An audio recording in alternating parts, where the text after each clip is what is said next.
Well, aloha and welcome to today's presentation. I'm JayDreamerZ. Good to see everyone. This video is going to go into my Plasma Apocalypse Advanced playlist. And what I thought I would do is we're going to take a look together. Normally we would do Truth in Movies tonight. It's a Sunday right now. Today's the 10th of November, 2024. Normally we would do Truth in Movies, but today I really wanted to sort of watch a movie with all of you. It's more of a documentary. It's done here on YouTube. So I will not monetize this video or anything because there is some, copyrighted music and stuff.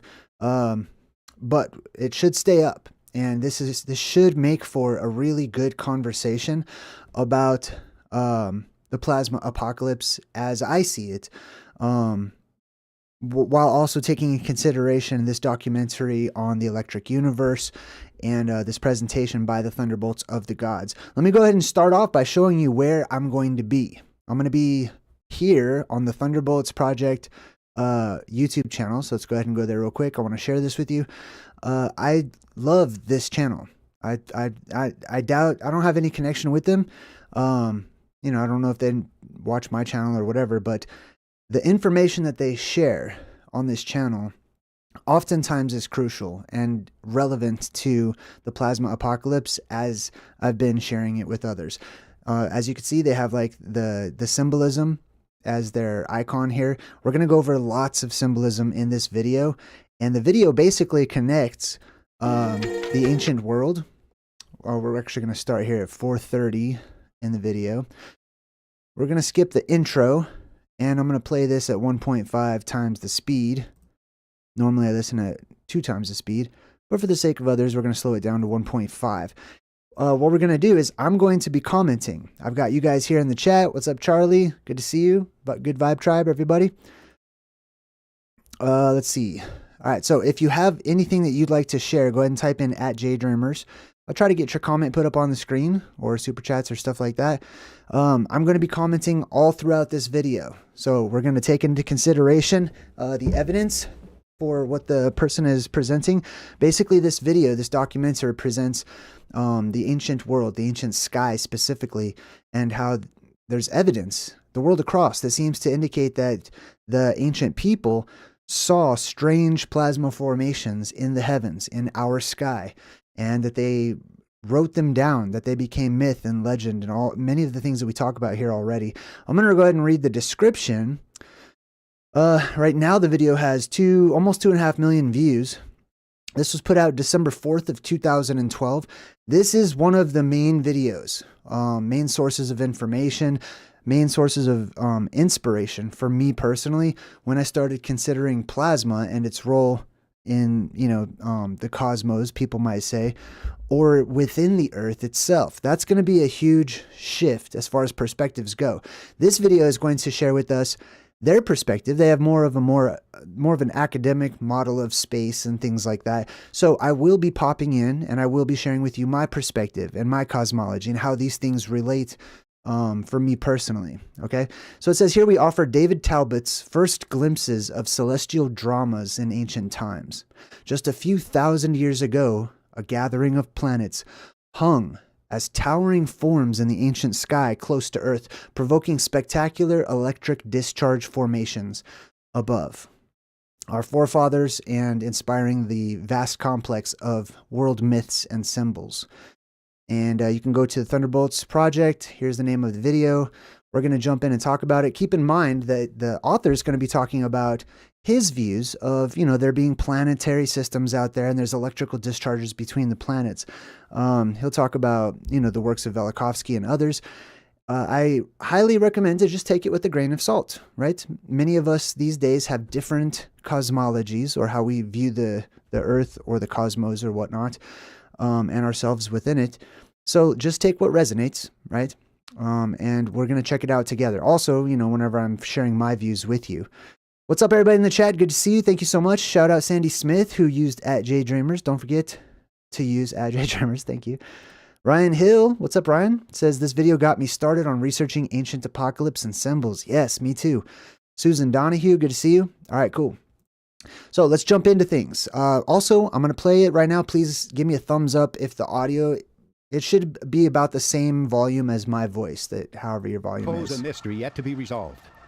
Early civilizations were obsessed with the past. All looked back to extraordinary events, to an age of gods and wonders. All insisted that powerful gods ruled for a time, then went away. Okay, so they're talking about the ancient ages, and they're showing you this area in Mexico where they have like the strip with the pyramids and stuff. Think about these things and how they were built and why they were built. These were built around the ancient gods. God, however we see it, right? Put our personal feelings aside. These people believed that there were huge, powerful, titanic gods or godlike beings, beings of power, and they built entire cities and rock formations and megaliths all around these entities, whether they be physical or ethereal or whatnot. They believed wholeheartedly their entire way of life was built around this. So my question is, were they just simply superstitious cavemen? And they just didn't know any better. They didn't know what lightning was, as if they had never seen lightning, right? And they combined the unintellectual form of just pure superstition with the purely intellectual form of mathematics and architecture and design and purpose. These things were built for a purpose, right? Not just for decoration, not for decorative purposes, but for practical reasons, for practical purposes. CJDV says, not as loud as you. Okay. I will turn it up just a tiny bit here on my side. As long as it's loud enough, that's all I care about. Like, as long as you guys can hear him and understand him. It doesn't have to be as loud as me, but that's good. All right, so let's continue on. Thank you for letting me know. That powerful gods ruled for a time, then went away. Yeah, so the powerful gods ruled for a time and then went away. So we have a shift back and forth, which indicates cyclical to me. A shift between the time of there being many gods, many powerful entities, basically lights. This was the daytime that we talk about, the cosmic day, or our cosmology, a whole epic or a whole eon and age, which is one day, and then the next one would be night. It goes back and forth, right? As above, so below, as within, so without, also on the cosmological scale. So there's a time whenever there was many lights, many huge plasma formations, not just one. This one's going to talk about one in particular, which was the main one, or the king of the world, you could say, the king formation, the main formation. But there were many lights all around, and oftentimes these lights were worshipped, or they were seen as gods, especially when they went away and the energy started to dwindle in this world because the atmosphere was electrically amplified. So people's brain patterns didn't work as good as they used to. Their frequencies, their synapses firing off, and now we're to the time where we use about 10% of our brain. Imagine the time whenever they used much more, right? That energy starts to dwindle, people's intelligence levels start to dwindle as the gods disappear. They leave the world, right? When in reality, we go through a polarity shift and the earthly, energetic plasma retracts and goes back down into the heart of the earth to charge itself for another time to share itself with us on the surface once again. Those, to me, are the quote-unquote gods disappearing. Not to discount that there are alien humanoids and monster forms and insectoids and other types of alien creatures that come to our world, our mesocosm, from the underworld and from the heavens above. But sometimes I believe that through the telephone game of time, they have been mixed together or replaced one another. These ethereal sights and sounds and lights versus the actual physical creatures that walked our world, right? All right, so let's continue on. The 1,000 points of light. Yes, Monumental you're right. cultures arose, and the monuments themselves meant much more than a display of technical skill. A monument commemorates something collectively remembered. It was obsessive acts of remembering that shaped the early civilizations, from the cities of Egypt stretched along the Nile to those of the Fertile Crescent of Mesopotamia, from India to Southeast Asia and China. And no less so in the Americas, from the early predecessors of the Aztecs and the Maya to the archaic cultures of the Central Andes. All reveal a desperate urge to recover something lost. Yes, so And I'm going to ask for a sound check again, just so we can make sure that everything is tidied up as far as the volume goes.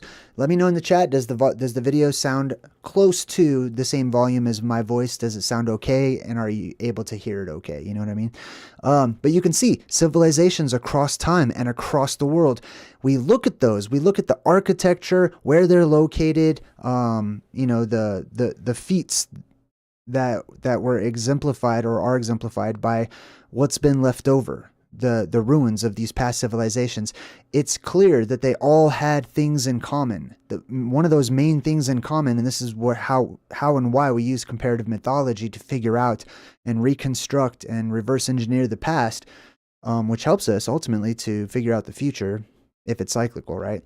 But we can look at all of these and see that something powerful was happening on Earth, something different. The times that we had back then as humans was much different than the times we now live in. And I'm not just talking about advancements in technology. We, as a society, depend upon technology these days as a replacement for what came innately, or what was manifest within many of us that we now refer to as like superpowers or pseudosciences or pseudo abilities like telepathy and things of that nature, right? But I believe that we trip and fall as humanity, as a collective, when we project the modern conditions onto the ancient past in a closed system, in a world that's constantly changing, always changing, slowly to us down here on the surface. For example, the color spectrum shift that we have gone through and are now going through, and will continue to go through until the color's all gone and everything turns black and it starts over and there's one color and it will transition again. That's one type of a thing, right? The conditions of the world back then were much different. The atmosphere was electrically amplified during this age of light, during the time whenever the Earth released new gases and refreshed itself and got rid of the toxicity that, you know, had built up over time, which it's going to do again.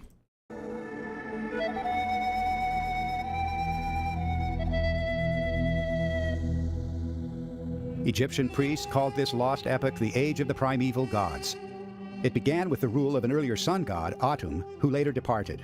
Yes, okay, so we're going to go back to ancient Egypt now, right? Many people who have researched ancient Egypt and the anomalies, especially with the pharaohs and whatnot, inevitably, especially if you've watched the TV show Ancient Aliens, it comes up all of the time. We have Akhenaten, right, which oftentimes is portrayed like an alien or whatever. And then his son, him and I think Nefertiti had a son named... you guys would probably commonly refer to him as King Tut. His name is Tutankhamun, or Amen. Tutankhamun, or Tutankhamun, if you want to say it more with a cowboy American accent. There was a huge battle between the father and the son. One of them believed that they should worship one God and only one God, right? Because at the time, there may have only been one God or one luminary up there in the heavens, or one main one being the sun, the point of focus that we have today. But then one day that disappears, and you have all these mini gods all over the place in the forms of plasma figures, right? Whether they be from the cosmos above or from the earth herself. And so there was a shift. We recognize a shift from one epoch, one age, one ruler to the next one, right?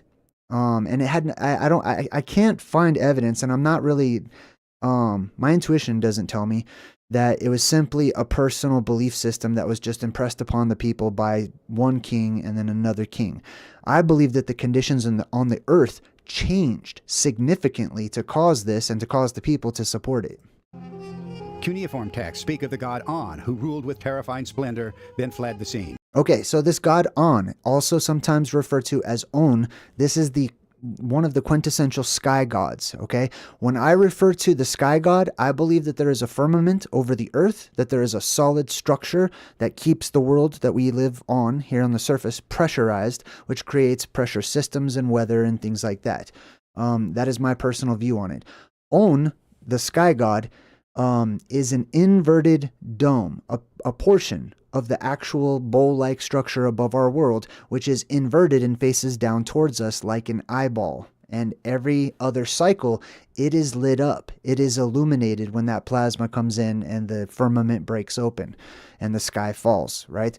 That is the heavenly body. That's the original North Pole star, and it was fixed at the North Pole always. It went through its own little cycles just like the moon does. It had its own phases, so they kept track of time. One of the ways they kept track of time was according to that. Light emanated from it in the form of a many-pointed star, oftentimes displayed as an 8-pointed star, which is why it's on our nautical maps and whatnot, right? So that was the god On. That was Kronos, that was Saturn, that was the age of Saturn, and so on and so forth. And then he fled the scene because we go into another shift. That light up there disappears and it's replaced with the focal point that we have today. The Greeks celebrated the lost age of Kronos. But he too was replaced by another power, the towering Zeus. Okay, now let me talk about that real quick. He said that Kronos was replaced by Zeus, and this is a trend that always happens, indicating a cyclical nature of these types of apocalyptic cycles or cataclysmic changes on our world. We have Kronos, the father, the sky god, who was replaced by Zeus, which means that there was this exchange of energy between the heavens and the earth. And then sometimes they'll put Zeus up in the sky, you know, and sometimes they replace the sky gods or whatever with the earth gods. Ages of India likewise remembered the rule of Brahma, though the god progressively faded into the background. So too the Chinese Shangdi and Huangdi, the Aztec Ometeotl, and the Maya Itzim Na, all either departed for remote regions or faded from their original prominence.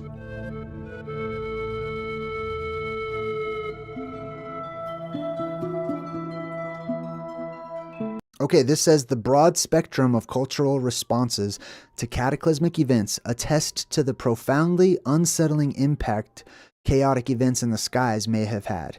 So we have a broad spectrum of different views on these things from across the world that clearly are evidence of cataclysmic events happening here on the earth, right? So it's one event that's being interpreted through different perception filters.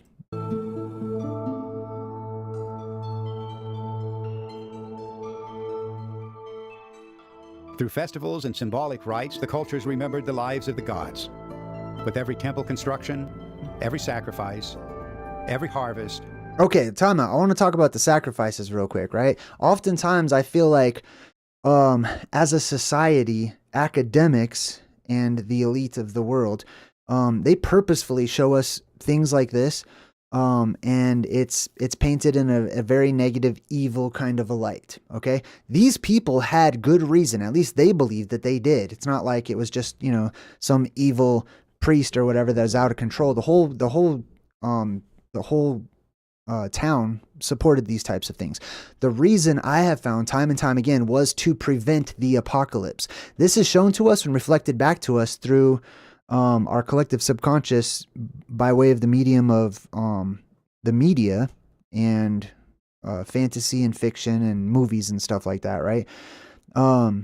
Where you have the protagonist has the decision to like sacrifice one to save the many, or to like let the many die, basically.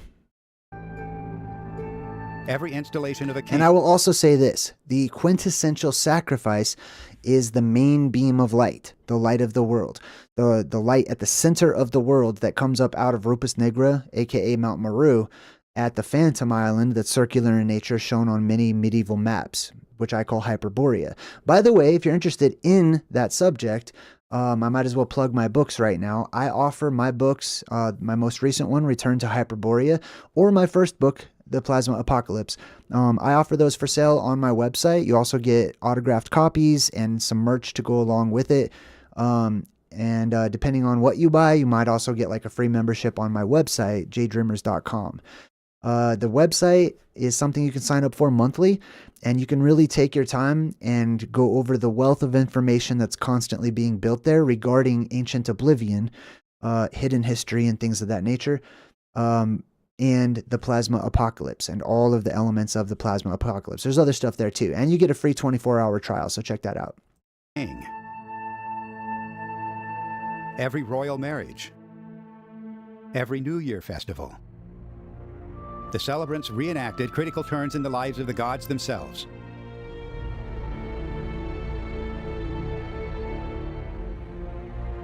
Were you to remove the stories of the gods, there would be no cultural content left in the early civilizations.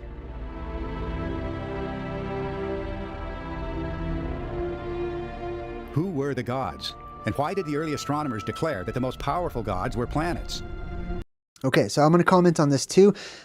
Basically, he's making the point that across time, after these gods left the world or whatever, that the people remembered them and that they play acted and that they represented them themselves in plays, which were story form versions of history, basically, so that they could remember the events that had happened. Right, of these things, because we, as a part of the cyclical nature of these apocalypses and the earth filling with the energy, the surface world, and the earth losing its energy, which is the season of Satan that we now live in, which is a lack of energy, people forget. Imagine like the energetic levels in the atmosphere being reciprocated within your brain, your actual brain.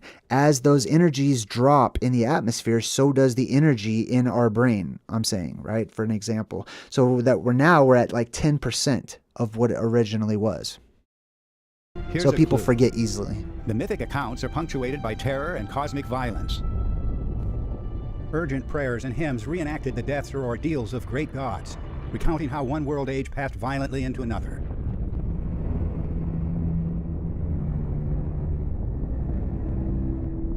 That was Thor that you just saw.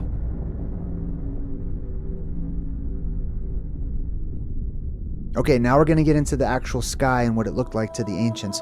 Modern astronomical evidence does not support the common supposition that the night sky has been unchanging for 5,000 years. At least some of the artistic and mythological themes will be familiar to you. Now, that's another thing, too, I want to comment on. Academics hates stuff like this. Mainstream academics, they don't like this. They like to believe and teach that the sky has always been the same for millions and millions of years, and that they have their reason for why the stars are stuck in their places and they don't like move around as everything's flying around out of control chaotically out there. And they definitely don't want to consider that there was anything foreign or strange in the heavens. And if they do, it has to fit their models that they've come up to create modern myths, basically. Their own belief systems for the modern world. But for me, academics is a myth. Not that I throw it all out, you know, with the bathwater or whatever, but it's mythic, basically. It's just we lived during that time where that's the prolific myth that people believe. That's the prominent belief system, is the academic models. I will take some of that, what resonates with me, as far as the truths that are contained in all things. Anyways. The myth of paradise, or the Golden Age, for example. A perfect time before a descent into cosmic disaster. Yeah, so the Paradise Age, the Golden Age, that's the time when they call it golden because I believe the color spectrum was more of a yellowish, orangish, amber color at that time. It was the perfect time. Enough time had passed after the apocalypse, or the ripping open of the heavens and the sky and the depressurization of our atmosphere. And then we go through a color spectrum shift that starts purple, eases into a bloody red sky, and then transitions more into the yellow spectrums where you have like a golden color. That's the Golden Age. Enough time had passed afterwards that people were building again and starting to become more productive, and they learned how to deal with the monsters and the gods and all the stuff, the new world that they had lived in, they adjusted to. So this brought about the Golden Age. That on top of the the electrical charge in the atmosphere was much higher, and so the people responded to that, their chakras, their spirits, their souls, and everything being much stronger. So that Golden Age, when they talk about that, that was the time of magic, real, actual magic, manipulating energy. Things like telepathy, the first language of the world. Things like monsters and cryptids and chimera, whatever. All of these things existed. They were real. It's just that now they've fallen to us through the telephone game of time, and they've become cartoonified. They're story form now. An exemplary sun, revered as the king of the world, ruling before the present sun. A mother goddess, a symbol of beauty and of life. A great warrior or hero born from the womb of that very goddess to rescue the world from monsters that are also unexplained. Yeah, so he says monsters are also unexplained. That's something we talk about quite often here on my channel because I believe in monsters. Many of your parents and others probably have told you, oh, there's no such thing as monsters. They're just symbolic for like depression or, things like that. Nah, monsters existed. There's mounds upon mounds of evidence across, the written record across time of actual real monsters and people that met these monsters or fought these monsters, and those no longer are considered historic record. They're considered, to be allegorical or whatever. But I believe monsters exist. They're otherworldly creatures that I call phantazoids that drop down from the heavens, where the heavenly animals come from, and they come up from within the hollow earth, which the earth is hollow or has hollow cavernous openings large enough for entire worlds down beneath our feet. Then you have to take into consideration also gigantism of existing creatures here on the surface world. Those become monstrous to people like us who are the survivors, not used to seeing gigantic rodent forms or insectoids or whatnot. However, they won't be so large to our children, who also will start to grow back into being giants once more, where that will be the norm, and being small will be the myth.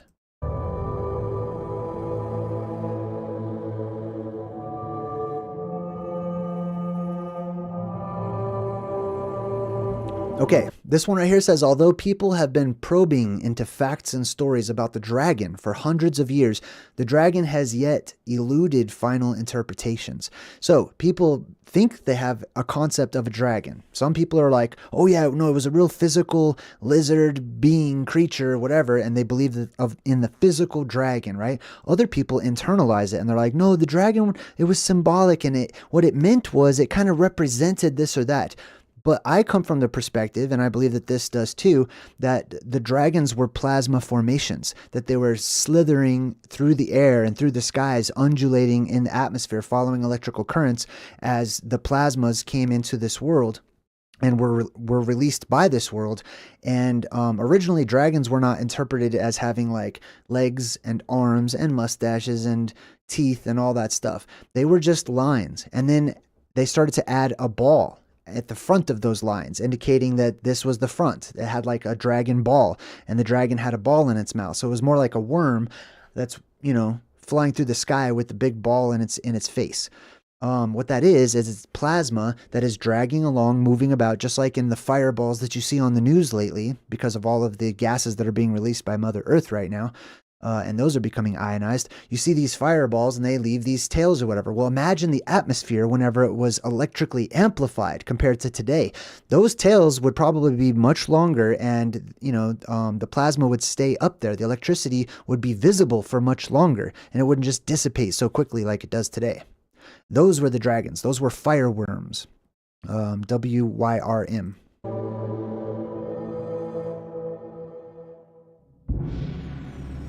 Perhaps there is no better example of an unexplained mythical theme than the serpent or dragon. This remarkable creature with origins in prehistoric times has no counterpart in the biological world.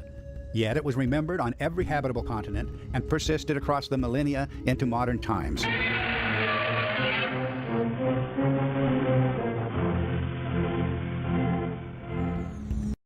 Godzilla, to me, I'm just going to say, is kind of an exception to that rule, because Godzilla, when I've broken down the Godzilla movies, he represents the blue beam, basically. The destructive blue beam and the life-giving blue beam as well. So I could see him as a dragon figure, but he's not the typical like flying dragon. In the ancient world, when they put wings onto things like cherubs and dragons and things like that, they were making pictures, and they were trying to convey to the reader that these things were in the sky. That they weren't falling in the sky, that they were moving about in the sky, just like, fish would be floating through the water or whatever. The wings were there as a quick reference to let you know that these things flew through the sky. Not that they had actual wings and that they were flapping and like how birds do, but it's an easy symbol to put onto something that is unexplained. Like you wouldn't see a bunch of fat little babies, even if they did have wings, just flying around, right? At least not under these conditions. But oftentimes they put wings on things to just show you these were seen in the sky and moving about all by themselves in the sky like a bird. Well, we can find amusement in the comic book versions of this monster. That was a Fantazoid. But nothing in nature today will explain the dragon's long flowing hair, its fiery breath, its beard, its twin whiskers. Okay, time out. I also want to address real physical dragons, okay? I'm not dismissing that real physical dragons didn't exist or do not exist. To me, those are Fantazoids, different types of Fantazoids. Probably, if I were to guess, you know, gigantic reptilian creatures, especially those that are said to inhabit the inner earth, that they come out, okay? When our surface world depressurizes, so will the hollow world below us, okay? They will also depressurize, and the other things will float up here, go through caves and stuff, and, you know, the boundaries between our world and the underworld will be open for a short time. Now, pay attention to what it looks like, too. This looks to me, if you take away, like, the arms and the legs or whatever, which are, all, you know, in weird formations and positions here, that this is plasma that is flying through the air, right? That has little electrical, you know, charges coming off of it. Its wings are effusive feathers. Or its global occurrence as twins. Or its global association with lightning. Now, you see that? Hold on, let me back that up. So check this out. I want to show you the sun and how it was portrayed back then, right? Remember I said we're going through a color spectrum shift. Gave me a little crown. But this is the red sun, right? Of like ancient Japan, the red sun of the east and stuff. That's because the sun was red, okay? The sun, that was the color that it was. It's not just because it was, you know, a setting sun and they loved sunsets, or a rising sun and they were just morning people. It's because the color of the sun during these times was red, and it was much bigger. Also, if we're not talking about a focal point, this also doesn't have to be a sun object or a focal point. It could represent the inverted dome that I was talking about, the all-seeing eye up there in the sky that looks down. That glows red. That's why in the modern world, they refer to it as like Nibiru and you know, different conspiracy circles. Thousands of years after its prehistoric birth, the monster continues to linger in human fantasy. It will not go away. But ask yourself, how could the dragon archetype have arisen without provocation? And should we not wonder if uniquely modern prejudices are the primary reason the mystery remains unsolved?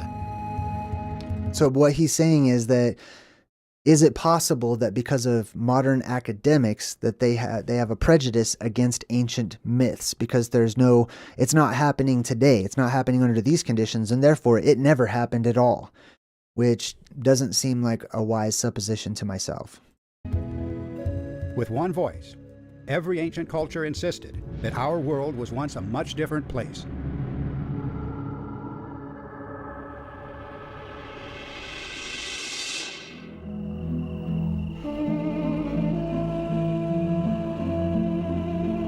All right, this one right here says, are all these legends a confused account of great events on a planetary scale, which were beheld in terror simultaneously by men scattered everywhere over the world? So he's asking, are these legends representative or symbolic of an actual cataclysmic event, and people interpreted it through their own perception filters, you know, across time and various regions in their own ways, and these become our story form, you know, fiction that we have today? I say yes.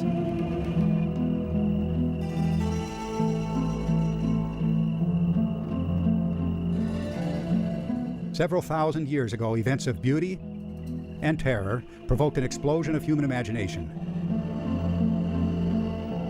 This was the myth-making epoch of human history. First came the enchanted realm, the theater of venerated gods and goddesses. The gods were prodigious. Their celestial habitat towered over the world. I just want to point something out in this image. I like a lot of the images that they share. I'm a visual person, right? So we have what looks like the Bifrost, or, you know, people say Bifrost Bridge or whatnot, and it's leading over here towards like the Garden of the Gods, or Asgard. And notice what the side of it looks like. This right here this is all symbolic of going to Mount Meru, going to that Phantom Island at the North Pole. These are the walls of Eden. They're They're like basalt columns, basically, that just rise straight up out of the ground. And this is presented to us in fiction all over the place, too. It's seen in, like, The Lord of the Rings and The Princess Bride and whatnot. These are the Cliffs of Insanity. This is one of the reasons why it's so difficult to get into the Garden of Eden or Hyperborea, is because of these naturally occurring walls that surround the entire island. On the maps, they're portrayed as mountains. You know what I mean? But in reality, they are mountains. They're mountainous, but they're just straight up cliffs that go all the way around this island, and they're caused through electromagnetism, basically. A model for temples and commemorative monuments on Earth.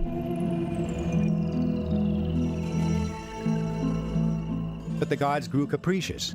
One celestial power metamorphosed into another. Preposterous creatures never seen on Earth roamed the sky. So I also want to comment on TJ's comment right here. He was talking to @Tasty Waffles, and he says Smaug in The Lord of the Rings has an absurd amount of wealth. This whole thing, this motif with dragons that guard mounds of gold and whatnot, right? If the dragon itself is electromagnetic in nature, gold is a conductor, and it's most likely, if that gold exists and probably is created by these changes, these earth changes, then I would expect to see these caves of treasures or caves of wonder, or however the different caves are referred to as, being guarded by some sort of light or some sort of serpent or dragon or things like that, right? And I've also talked about the myth of Zeus's cave a long time ago, the cave called Cycros, where Zeus had lived. According to the legend, there were these medieval explorers that were basically commissioned by nobility to go into Zeus's cave to retrieve this sacred honey that these sacred bees produced. In order to protect themselves from those sacred bees, which are just plasmoids that are moving about, little balls of light, they put on armor. They put on full bronze or copper armor to protect themselves from bees, right? Of course, it wasn't actual bees. It is more likely that it was electrical charges in the form of self-contained toroidal fields that we call ball lightning. Basically, they're floating around. And those bees, if they touched you, they could electrocute you or sting you or whatever, right? So they put on a Faraday cage, in essence, to go down into Zeus's cave to retrieve that honey, which is this byproduct that's portrayed today as like ectoplasm or whatever, that residue that's left behind by like ghosts and stuff.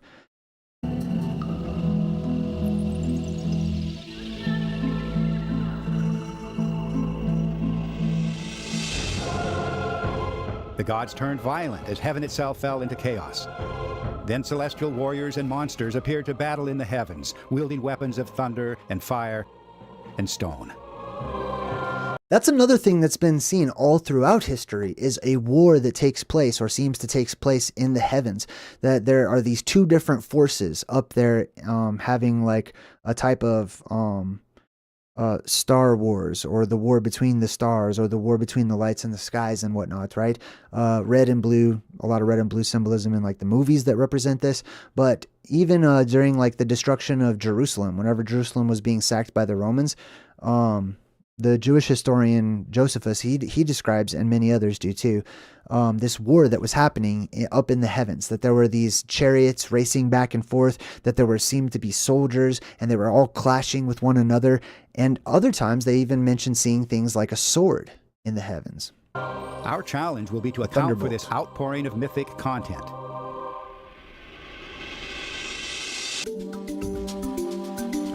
Now we're going to meet the archetypes. The word archetype essentially means like the root of these myths, the original, the thing that caused or spawned or gave birth to all the different forms of myths or history that we have today.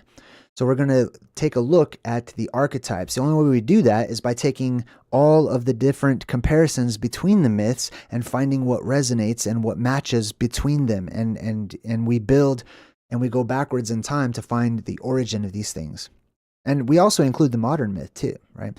Past cultures worldwide often shared in a single cosmic vision, and we must not let our own present fragmented fields of knowledge hinder our attempt to recapture that vision. So what he's saying is it would be a mistake for us to just all be academically minded and to say we don't see any evidence for it today and therefore it never existed, right? That we should put our puzzle pieces, individual puzzle pieces from different parts of the world and different walks of life, put those pieces together so that we can see the bigger picture that they make. And I agree.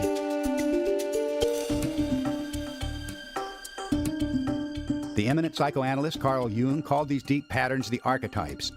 He saw them as universal structures of the unconscious, lying beyond rational or scientific explanation.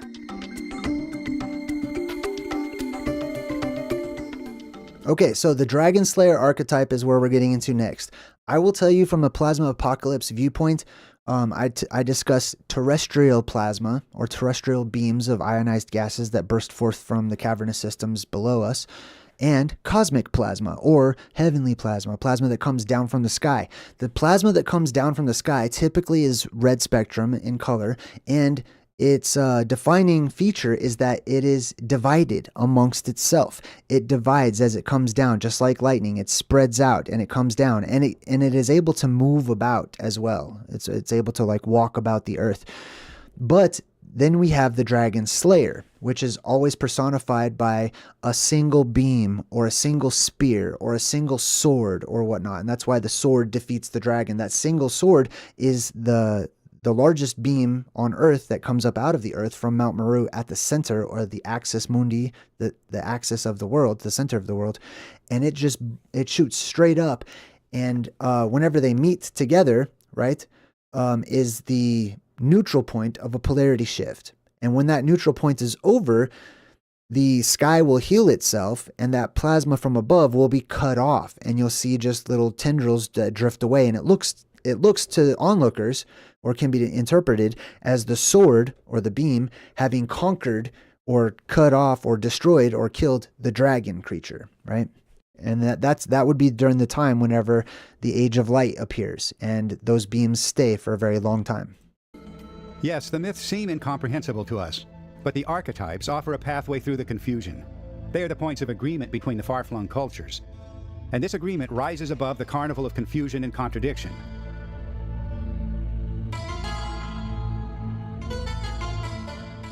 Every major culture remembered a cosmic mountain around which the heavens turned. The cosmic mountain around which the heavens turned, that is the mountain at the middle of the world. That is the great dark tower. That is Rupus Nigra and Mount Meru. And that is the mountain of the moon. And you'll always see it depicted directly beneath what many people mistakenly think is the sun or the moon or whatever, right? But it's not. This is the upside down dome that is attached to the firmament.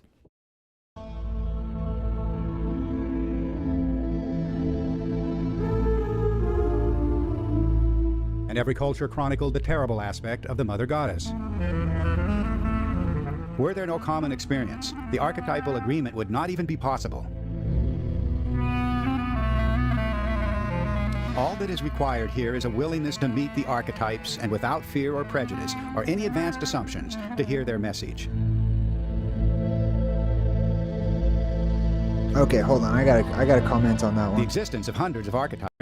The archetype. So I want to comment on the Ouroboros. Required here is a willingness to meet the archetypes, and without fear or prejudice or any. Okay, so I've discussed the Ouroboros many different times. The root of Boros basically is bar or beam or column or pillar or whatever, and it means strong bar, strong column, mighty pillar.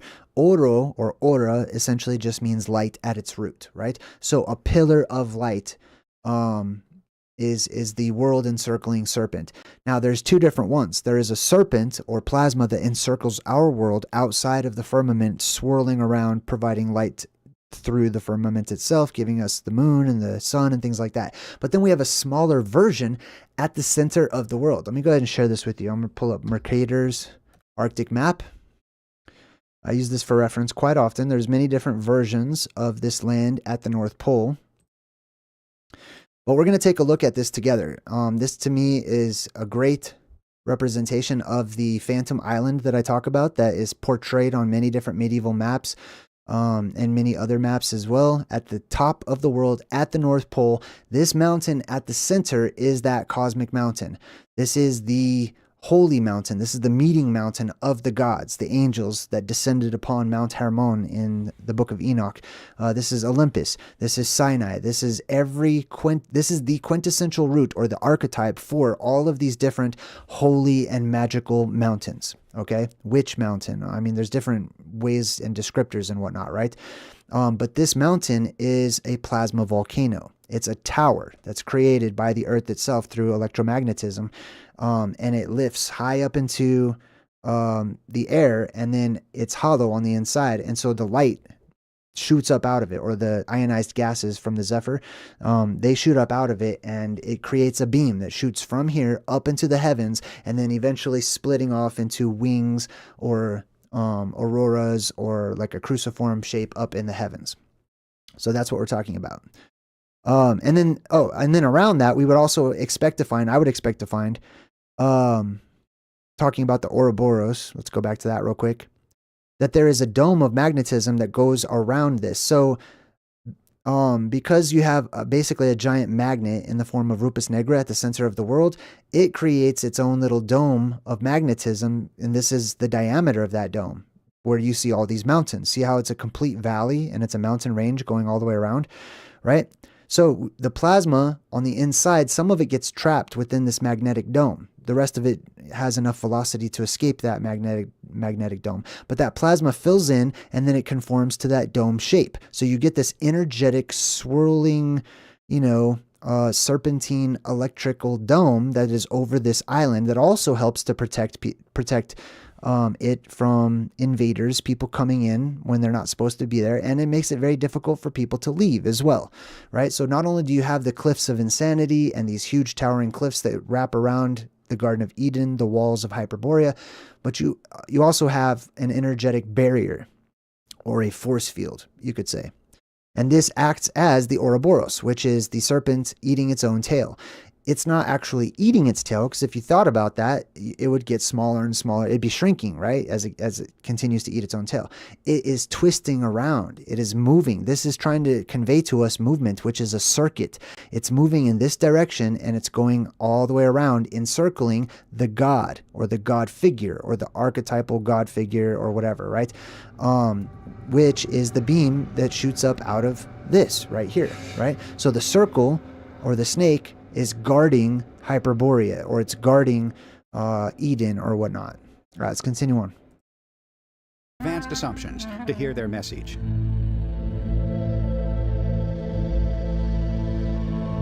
The ladder to heaven The archetype. existence of hundreds of archetypes is a fact. And it is a fact as well that no archetype speaks for natural events occurring today, not a single one. Oh, hold on, I got to talk about that too.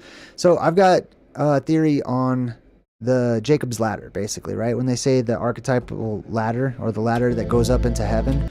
So let me go back to this map over here. So not only does the energy shoot up as a beam from Mount Meru, from right there, right? And at first it will be a solid beam, but as it interacts as a fluid within the fluid of the atmosphere that it's in, and as the fluidity and the currents of that atmosphere change, then it will affect how this beam looks, and it will start to warp it here and there, and it will move back and forth, and it will create little instabilities and toroidal fields and plasma balls that come off of it. And this gives us olives on the olive tree, or the fruit of the world tree, basically. But it also can create lines that come across that makes it look sort of like a ladder.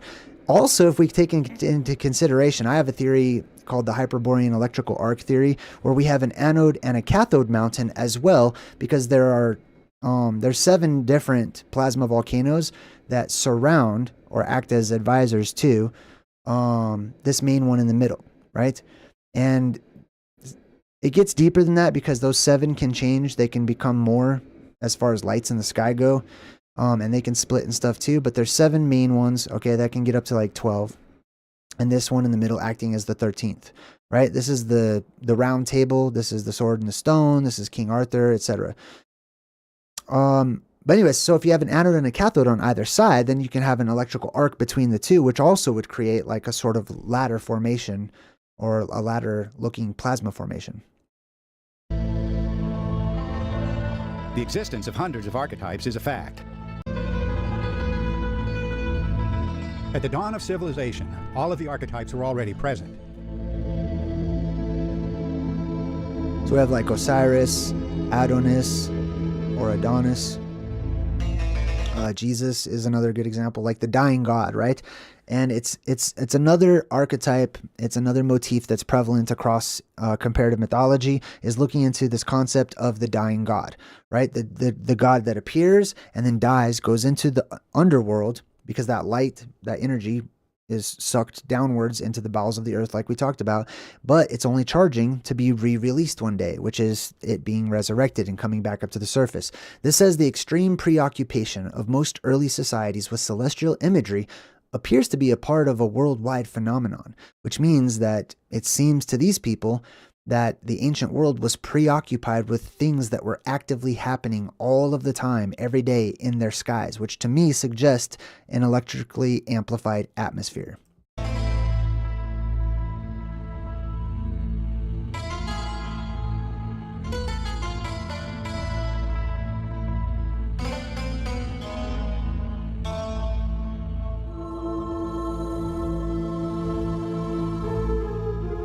Today we are fascinated by the monumental scale of the antique civilizations.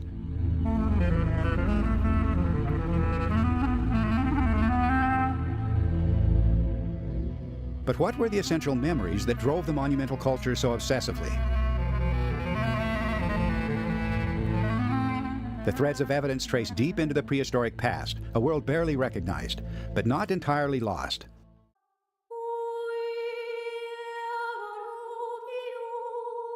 More than 10,000 years ago, Paleolithic artists painted these images on the walls of Lascaux Cave in France. They were realists, with an exceptional eye for detail. Why these talented artists of the Stone Age disappeared remains a mystery. Now, he's about to make the connection that there was a time, a long time ago, where we have evidence that people painted realistic-looking animals and realistic-looking humans, that they weren't just stupid cavemen. They understood what these animals looked like, and they didn't have to be the best artists in the world to portray them. But then we have other petroglyphs and cave paintings and whatnot that are just look like nonsense to the academic mind. They just look like, you know, gibberish, you know, and oftentimes I've heard academics say, well, they were high on peyote, or, you know, they weren't that intelligent back then. They were cavemen. No, they were drawing weird things that they were seeing in the heavens. But the greater mystery is the epoch that followed.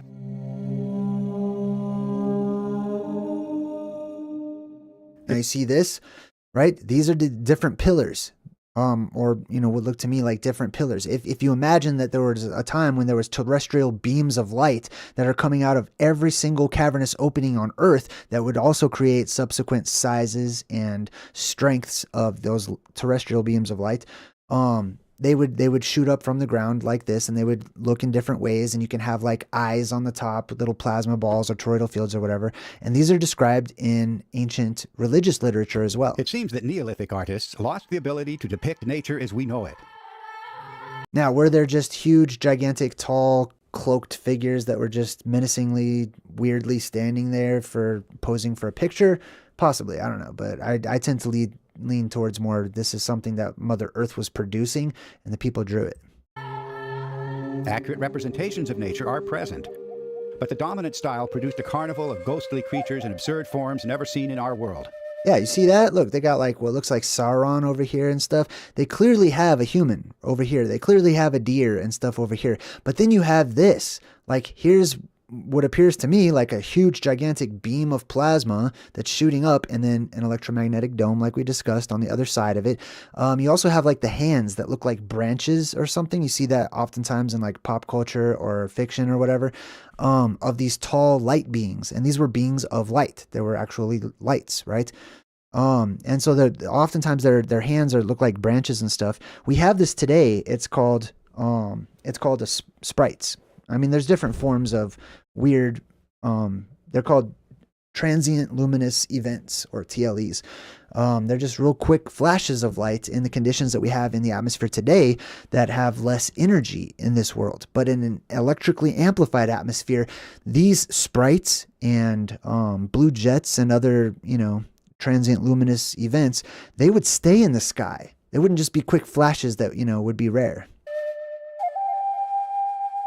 How did this tendency arise? Not in one land alone, but on every habitable continent. Yep. Absurd? Yes. But what provoked the distinctive patterns? A stick man with no head, just a duck or other bird on his shoulders? Now, this whole stick man thing, they're gonna talk about this a lot. They sometimes refer to it as the squatterman glyph, the stick man or whatnot, right? It's also the Atlas, the image of Atlas holding his hands up. Sometimes the hands are down, sometimes the hands are up. It all depended upon people's perspective and what was happening in the atmosphere at the time, right? And then always they'll have. So this is a beam of light is what I'm saying. This is the beam that shoots up, and then it's got these little instabilities that come out of it. But at the top, this is that inverted dome. You see that?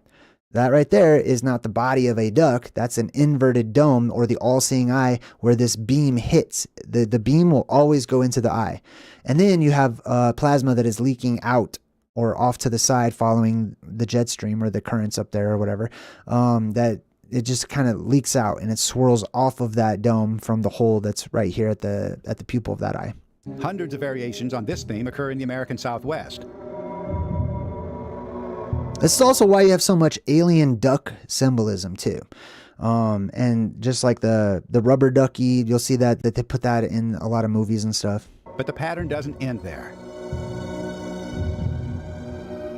Notice the twin dots on the two sides of these crudely crafted stick figures. Yeah, I see that. One instance alone is just a curiosity. Now, hold on. I want to point something out.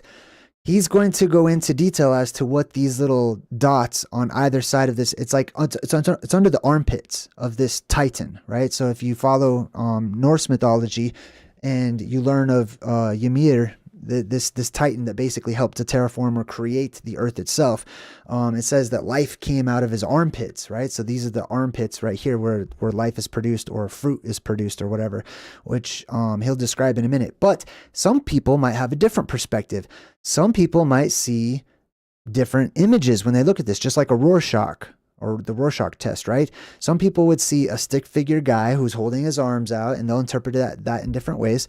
So other people will see two faces. They'll see a face over here and then a face over here. And there's an eye here and there's an eye here.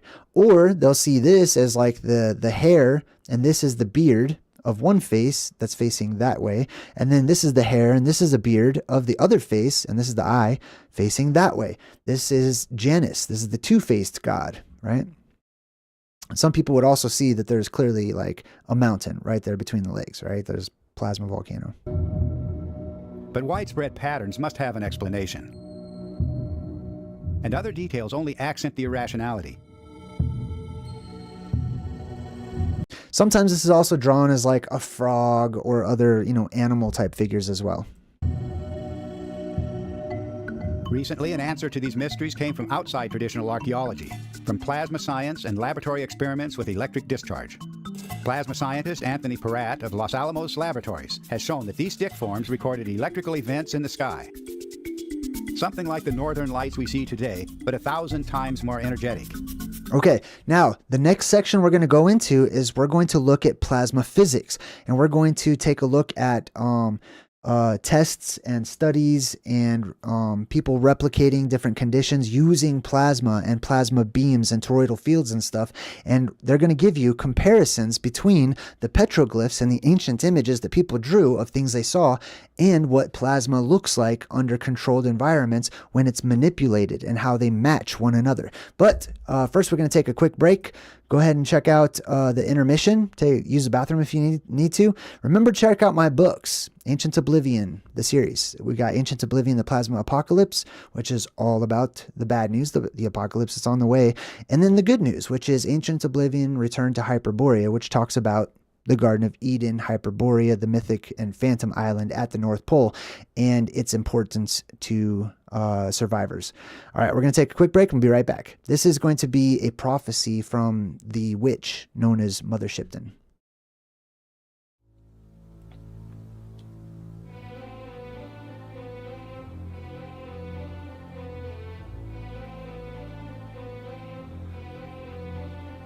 Around the world men's thoughts will fly, quick as the twinkling of an eye, and waters shall great wonders do. How strange, and yet it shall come true. Beneath the water men shall walk, shall ride, shall sleep, shall even talk, and in the air men shall be seen in white and black and even green. For in those wondrous far-off days the women shall adopt a craze to dress like men in trousers wear, and to cut off their locks of hair. They'll ride astride with brazen brow as witches do. On broomsticks now there'll be a sign for all to see. Be sure that it will certain be. Then love shall die and marriage cease, and nations wane and babes decrease, as wives shall fondle cats and dogs, and men live much the same as hogs. Pictures alive with movements free, boats like fishes beneath the sea. When men like birds shall scour the sky, then half the world deep drenched in blood shall die. Then half the world deep drenched in blood shall die. For those who live this century through, in fear and trembling this shall do. Flee to the mountains and the dens, to bog and forest and wild fens. For storm will rage and oceans roar, when Gabriel stands on sea and shore. And as he blows his wondrous horn, old worlds die and new be born. Fiery dragon will cross the sky, 6 times before this earth shall die. Mankind will tremble and frightened be, for the 6 heralds in this prophecy. For 7 days and 7 nights, man will watch this awesome sight. The tides will rise beyond their ken to bite away the shores, and then the mountains will begin to roar, and earthquakes split the plain to shore, and flooding waters rushing in will flood the lands with such a din that mankind cowers in muddy fen and snarls about his fellow men. And when the dragon's tail is gone, man forgets and smiles and carries on to apply himself.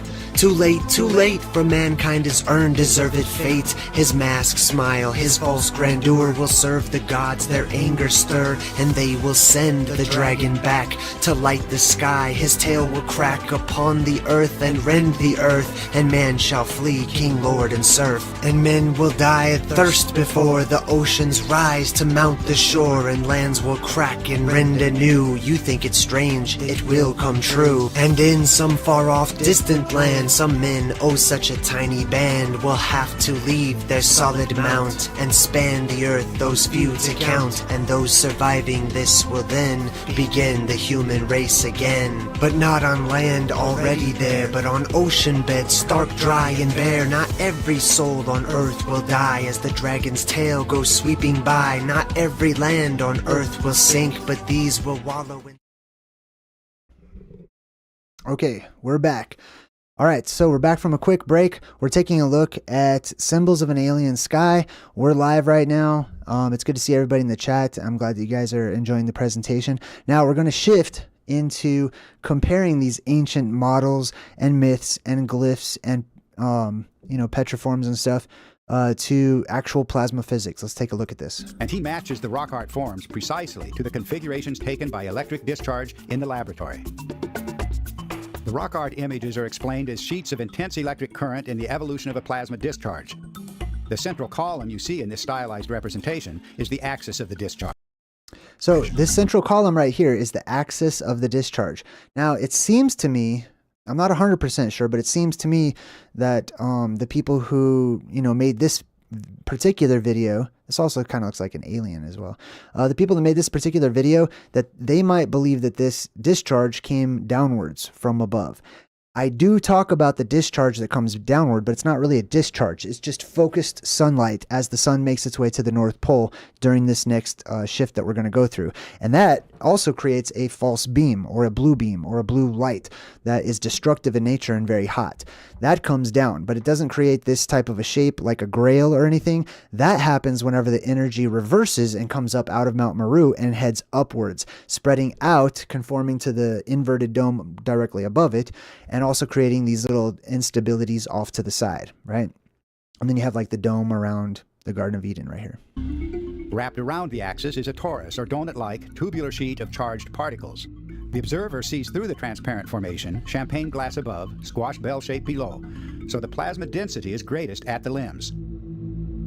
Yes. So here's the picture form that we get from that. When you look at this from afar and you're not actually on the island itself and you're in the Southlands where we now live and you look at this, depending on how far away you are, this is likely what you're able to see, right? You're able to see like the beam that shoots up, the energetic dome or the Ouroboros that encircles the island.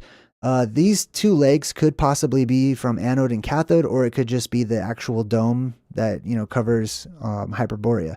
But this right here is the plasma that shoots up, penetrating that barrier, going all the way up and then conforming to the magnetic field that is up there on the inverted dome above us, which is the doorway. And this symbol is where we get the letter D from in the ancient world. Okay, it was basically the firmament, which was a line, and then this inverted dome underneath it. That was the doorway of the gods or the gate of heaven.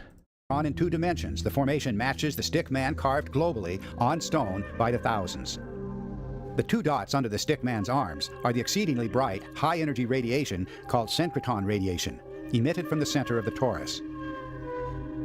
The current sheets continually warp as the electric discharge progresses, and this form is not uncommon. A 2-dimensional representation might look like this.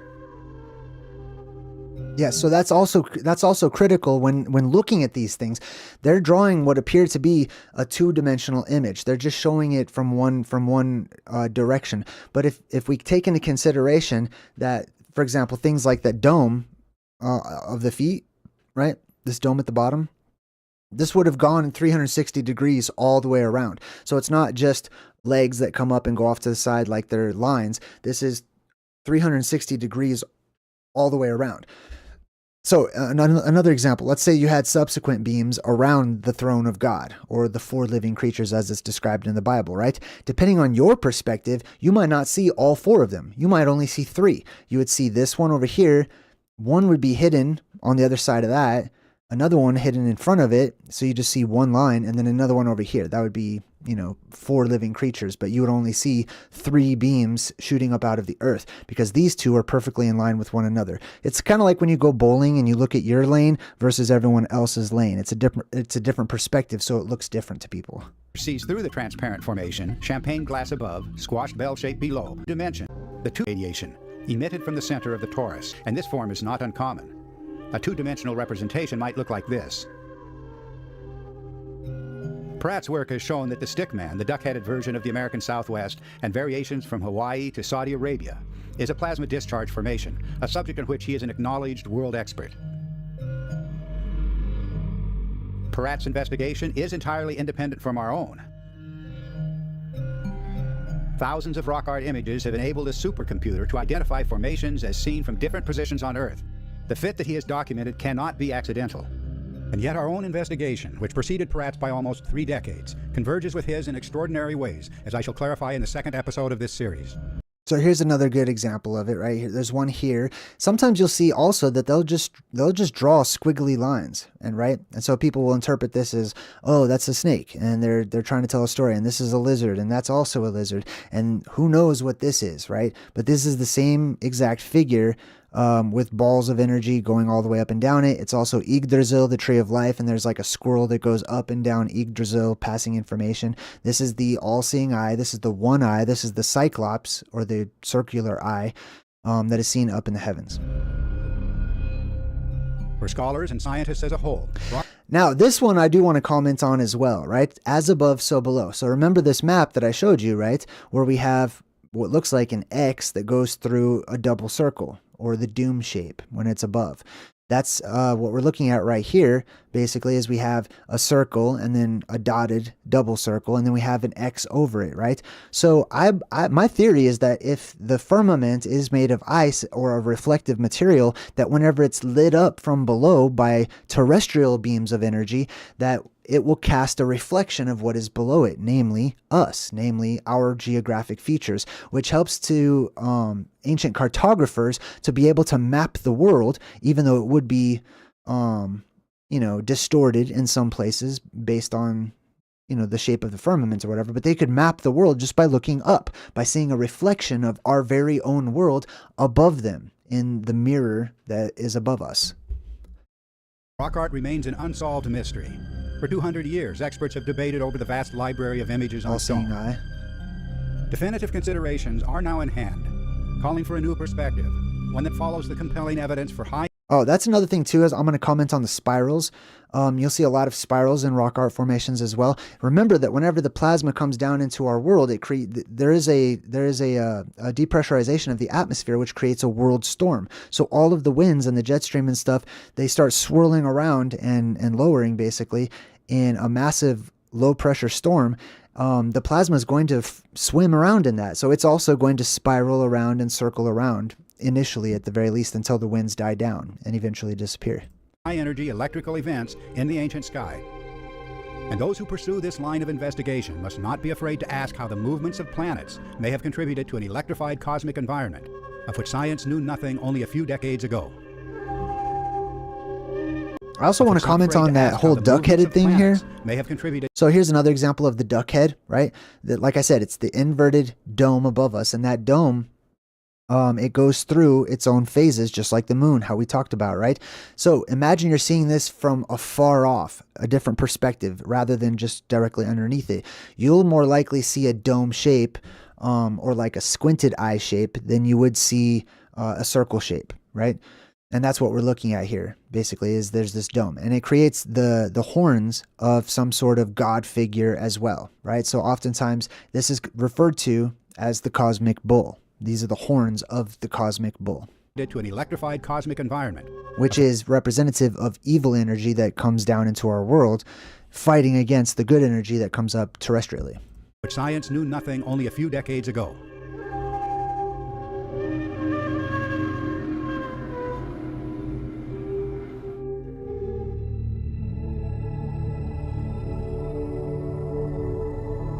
Okay, I'm going to comment before we get into this next section. The next section is about Immanuel Velikovsky, who was a scientist and an author who wrote highly controversial books that were basically rejected by academics because of his theories on this ancient alien sky and the symbols that were seen in that sky and what people, how he interpreted it. Basically, Velikovsky put forth a theory that the planets within academic the academic perspective, that the planets were out of place, that they were passing by very close to the Earth and stuff. And this is also kind of where this video, also falls in line with that theory. I don't, because that's not my theory. But this is going to be the work of Velikovsky, who basically thought that Venus, because it's a red planet and there was a red circle seen in the sky, that Venus must have come too close to our world, and that the gravitational force of Venus,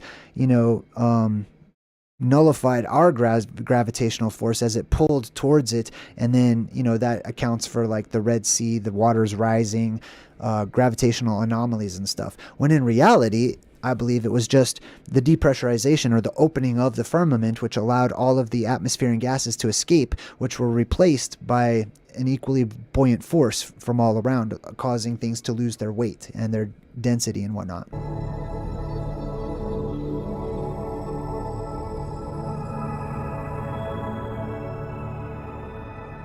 Is it possible that a fundamental mistake has crept into the sciences?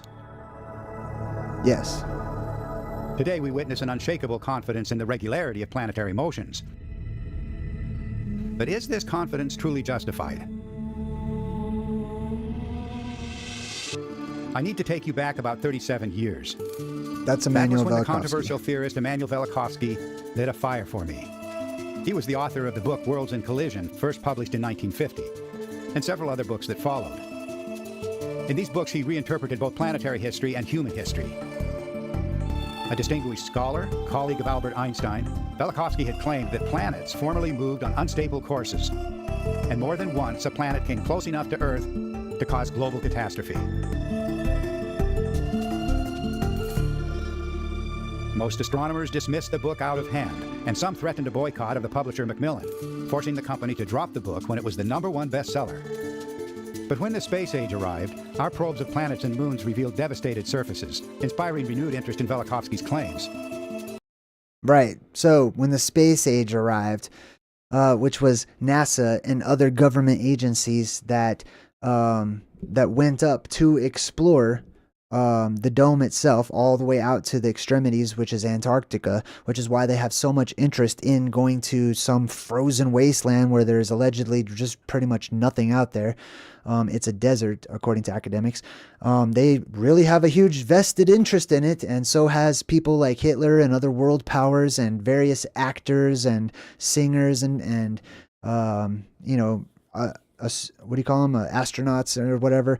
Look at this. This is what is presented to us, right? If we live in a closed system, which I believe that we do, there is no physical place called the moon as far as you going to that luminary in the sky. That's a light. That's a luminary. So is the sun. So are the stars. So are the planets or whatnot. Those are projections and points of focus under the dome that are created by the dome itself, by our world. And they're used for timekeeping, and they're used to understand what's happening in the heavens behind the dome, in the form of that plasma sphere that swirls around our world. This is the moon, and they tell people that we went to the moon, right?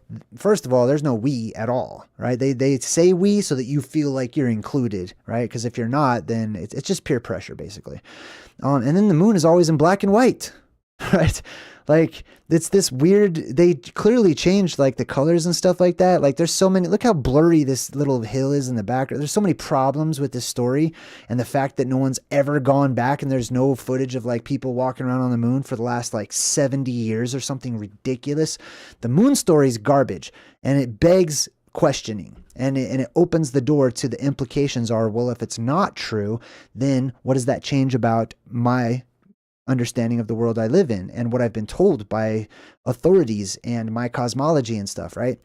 So them saying that they left and they went to the moon, if they blasted off, if they went up into the heavens, they went into the space that exists between the surface and the firmament itself.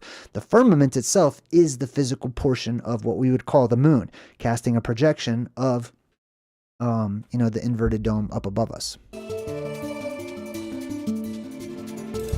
And that's why it's like white and stuff, right? If it's made out of ice, then we would expect it to be basically white or look white. With Velikovsky's cooperation, I had the privilege of publishing a 10-issue series on his challenge to science. Velikovsky said that cosmic catastrophe left its marks on the now peaceful planets, our Earth included. He said that the planet Venus appeared in the sky as a comet, and that its near collision with the Earth decimated early civilizations. So comets, if you follow my Omen series, I explained that comets are called chromatic aberrations. It's an optical effect whenever the light that passes through the firmament hits an anomalous portion, like a dome or a crater that's actually up there on the firmament, and causes slight deviations in the refraction of that light, so it doesn't create a crisp star or a focal point. It's out of focus, then it creates this sort of tail or whatever. Comets are not ice that is just melting for millions and millions of years, and slushies and dirty snowballs or whatever. That's one of the stupidest things I've ever heard. They say this comet tail is, 90 million miles or some ridiculous amount, and that they're constantly coming past the Earth, and they don't ever fall apart. They don't just disappear and turn into nothing. In general, I'm generalizing, right? There's so much debris that comes off of the actual comet that you could make Jupiter. You can make a gigantic planet with all this debris if you collected it up and put it back into its original form, if that's the story. I don't buy the comet story, right? So like I said, modern academics, modern myth, right? They're trying and they're attempting through their own perception filters, with the belief that there is no dome above us, and that, they're just looking into space way out there or whatever. Because that's their perception, they have to change all of their theories and their stories and stuff to fit that perception so that it makes sense to them.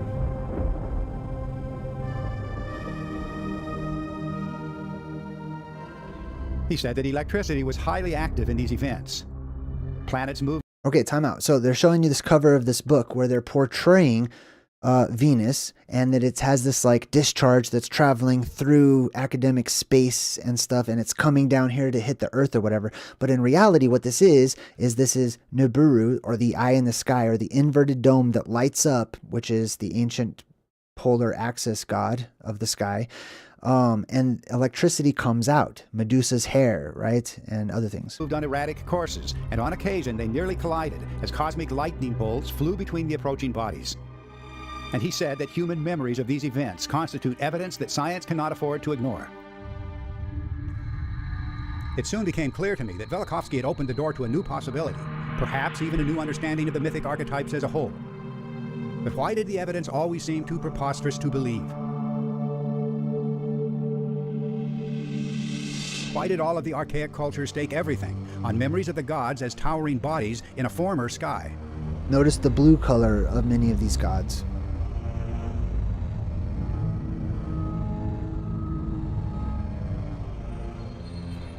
I was particularly enchanted by something Velikovsky proposed in a work still unpublished at the time. He claimed that, in the earliest remembered epoch, the planet Saturn dominated the sky, close to the Earth, presiding over the mythic Golden Age. It was an outrageous idea, and yet I found in it the inspiration for a life's work. Ancient cultures the world over insisted that an exemplary sun once ruled the sky.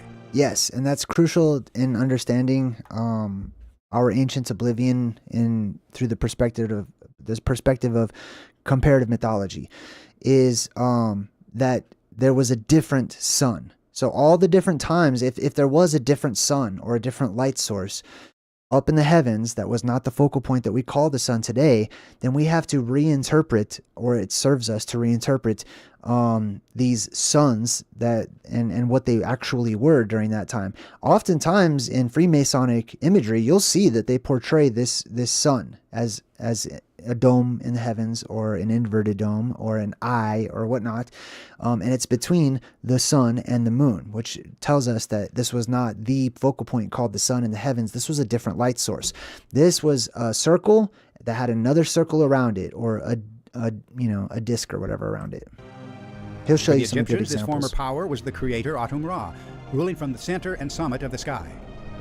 In ancient Mesopotamia, we see the primeval sun as a great turning wheel in the heavens, and the astronomers named this body as the planet. So you'll also notice, like, this is the ancient symbol for the sun, because during this time, this was the light of that lit our world from the center of the world, as it should be. You have the circle, and then you have the inner circle. This is called the doom shape in the Colburn Bible. Okay, this is the shape of the dome, which is the word doom, and vice versa. And it's basically a circle within a circle. When this was seen, it brought about doomsday, or the day of the dome. Saturn. And you have like light coming out of it. You also see the reflection of the 4 rivers of Eden, right? If it's being reflective, which I believe it is. It was from the Romans that we received the planet's name, Saturn. The wheel in the sky. Saturn is the horned one. It's Kronos, right? And we talked about that duck symbol and how it actually makes horns, right? So that's where that comes from. Loki also. Archaic Latin name for Saturn was Sol, the sun. In earlier Greek texts, the planet Saturn, called Kronos, was also named Helios, the sun.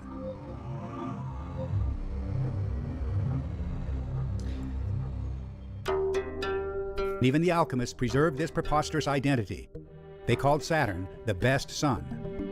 Now this is interesting. It says Paracelsus lecturing on the elixir vitae, which means the elixir of life.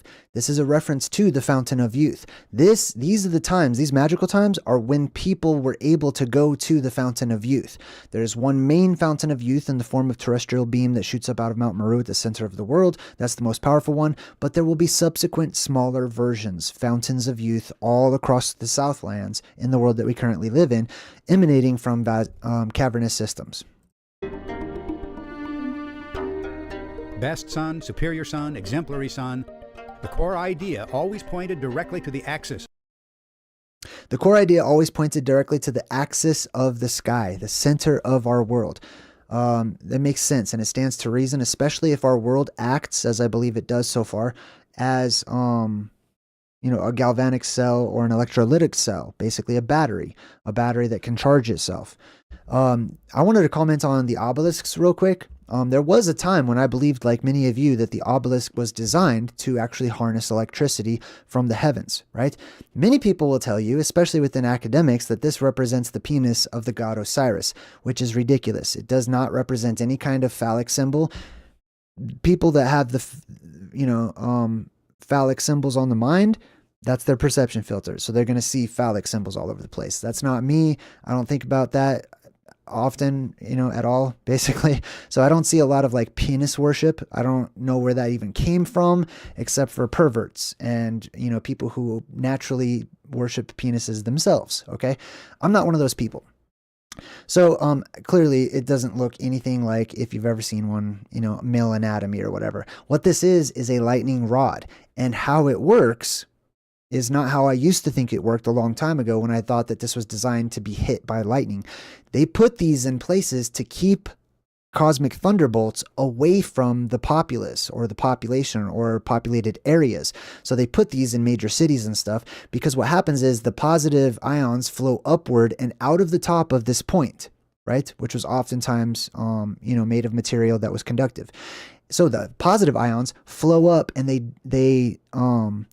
they lessen the strong electrical negative charge that might build up over that particular region. Whenever that strong negative electrical charge builds up strong enough, then it releases a discharge in the form of lightning that comes to the ground, to touch the positive or whatever.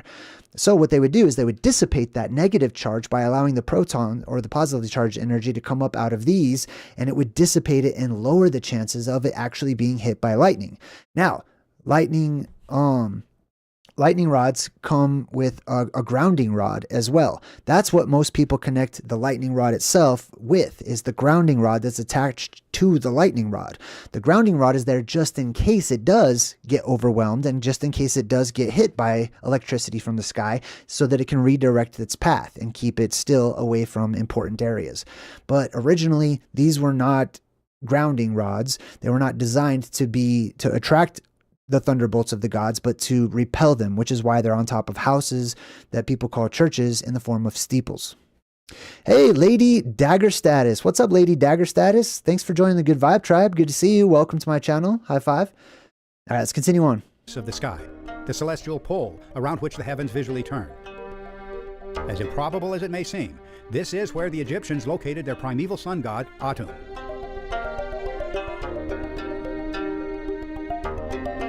The great god lives fixed in the middle of the sky. Fixed means it did not move. Okay, so this is not some sun that moved around or whatever. This was a fixed structure. Atum was the arbiter of destiny, perched atop of the world pole. The pole, the beam that comes up out of the middle. Here must be the node of the universe, the center of regulation. This is the axis mundi. This is the center of the world. Also, the center of the world is like, you can't have a center of the world basically on a ball model Earth. You can't. There's no such thing as the center of the world unless you're talking about the core of the Earth, right? But there is no outside surface center of the world. In ancient times, they knew there was a center of the world, or an axis mundi, here on the surface, which implies that it's not a globular flying, potato or whatever. This motionless spot in the heavens is precisely where later astronomical traditions from Greece to Persia and China all claimed that Saturn had ruled the world, a contradiction of every principle we take for granted today.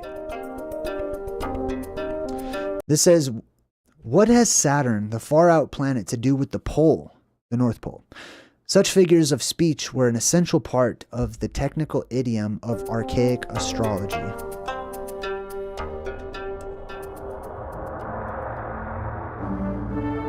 Ancient chroniclers insisted that the planet Saturn, now just a speck in the sky, had presided over the Golden Age. An epoch of abundance, cosmic harmony, and grandeur. The archaic name of Italy was Saturnia, and tradition... The archaic name of Italy was Saturnia. Italy is an interesting name in itself. It's also where we get italics and stuff from. It means esoteric. It means hidden. It means arcane, basically. It says, and tradition held that this very name was given to the original site of Rome, or the place where the ram was, or the cosmic bull, right? We're actually talking about the quintessential what do they call that? The quintessential Rome. Okay, so I have a theory that the modern place names that we have were not always those place names.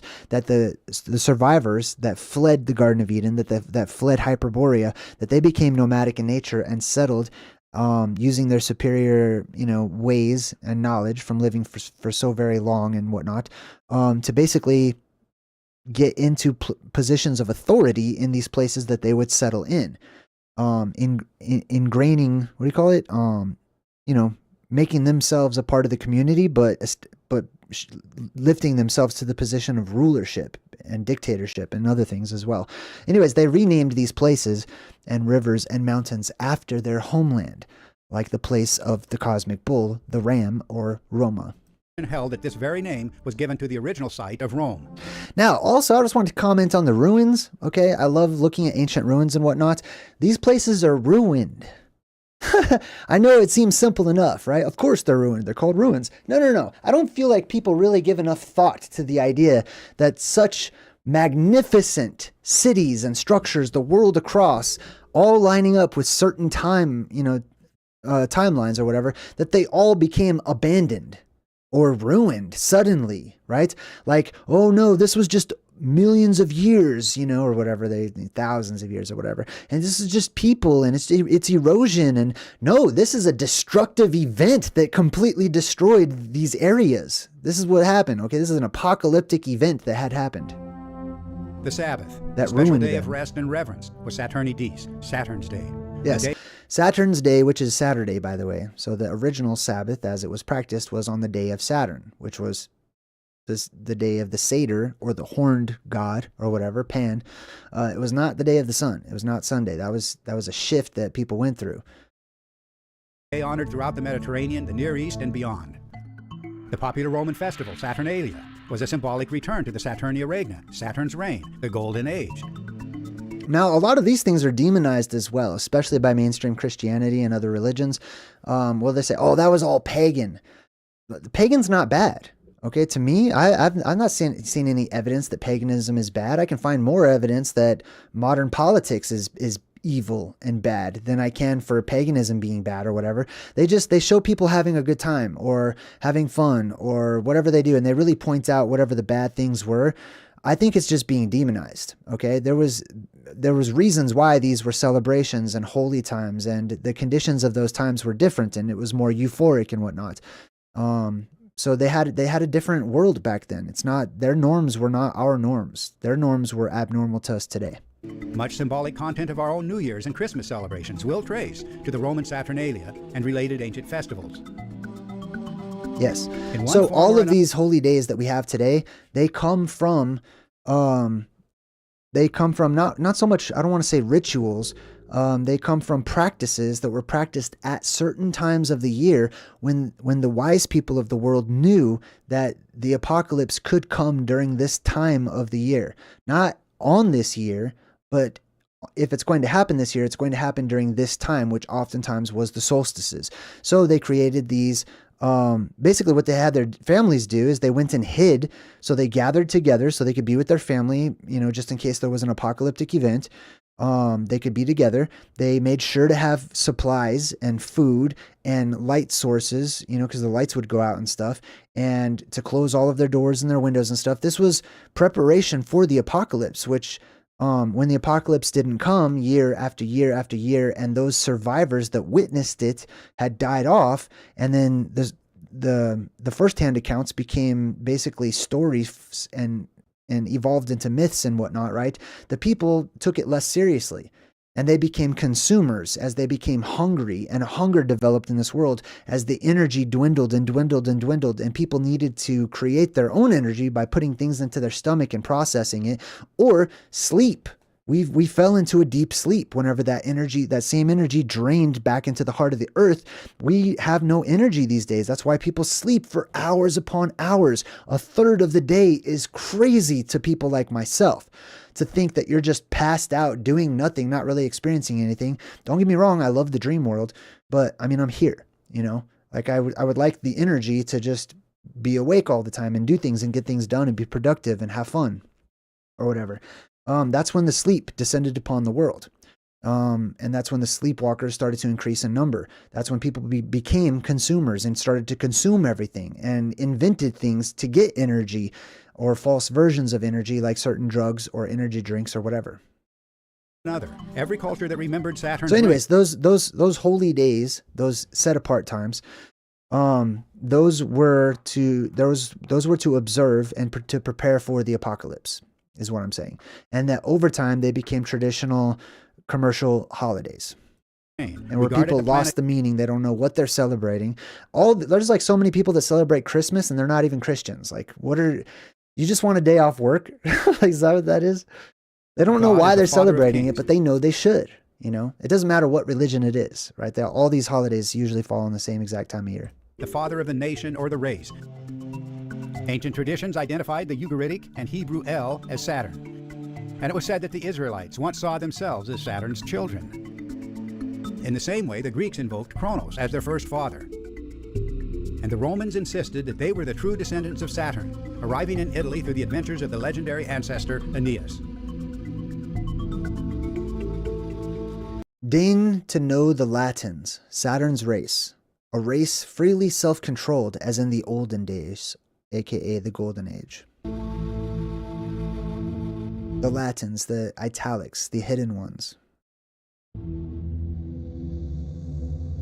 The unknown. But there was a dark side to Saturn, reflecting the catastrophic end of the Golden Age. This was when, in the words of Manilius, Saturn, the first father, fell to the opposite end of the world axis. Okay, I want to comment on this picture. This is a very famous painting of Saturn or Kronos eating his own son, we'll say. This is a good example of personification. When we take something, because we're people, and we personify things that are not people or not human. So we cartoonify them, is how I like to describe that. These gods are also often exemplified, and the actual god is whatever they're holding on to. But this whole Saturn eating people thing, this is seen in different motifs across comparative mythology, but it is the depressurization of our atmosphere. The mouth of the sky god opens up and there's a great wind and things get lighter and lighter and they float up into the mouth of this sky god and they are seen as being eaten by it, some of it.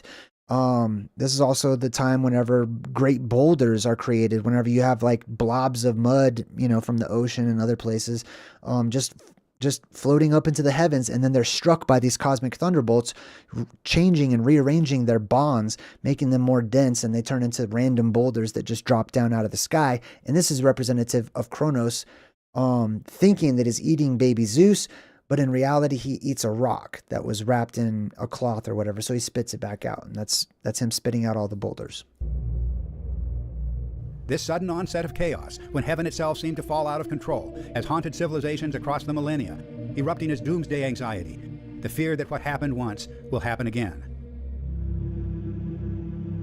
It's almost impossible to believe that ancient people sacrificed their own children, either symbolically or literally, to the planet god Saturn.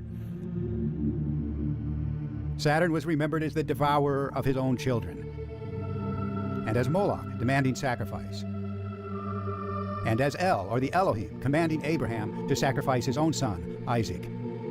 Yes, so what this means or implies to me is that the Old Testament God, as far as Christianity goes, is a totally different God or energetic source here in our world than the New Testament Jesus. Jesus would represent like the beam of light that shoots up terrestrially from inside of the earth, born in a cave and having died in a cave and being resurrected from a cave. And then you have this inverted dome, the all-seeing eye up there in the heavens, which releases the dragons and, the glorious serpents or wonderful serpents and whatnot. In the face of evidence that cannot be denied, the reasonable course is to bring the catastrophic source of these memories into the light of day.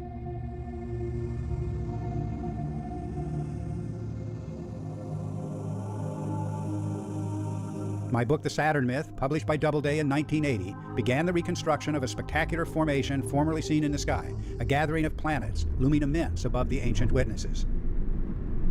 I was working with the mythic archetypes, cultures everywhere using different words and different symbols to describe eerily similar events.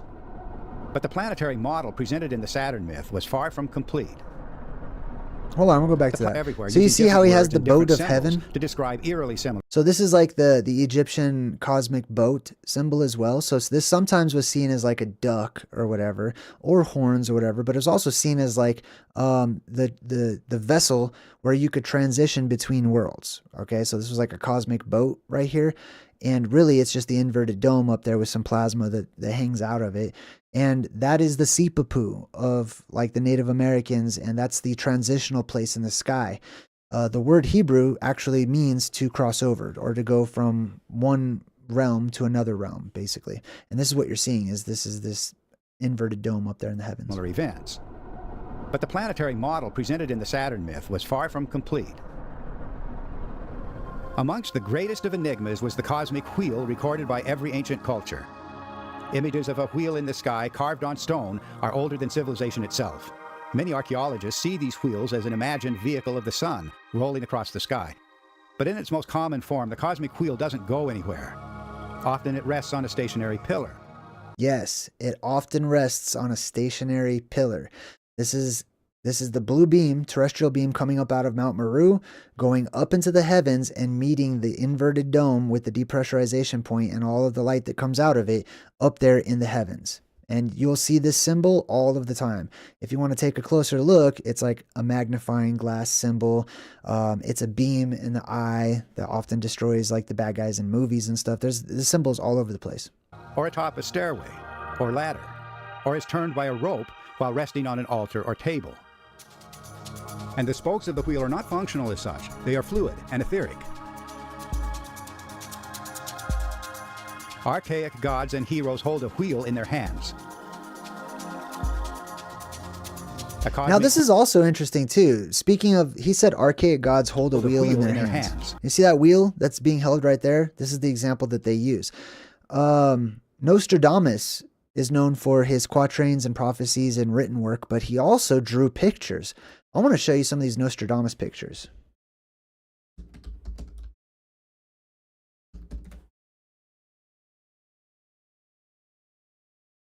Or drawings, I should say.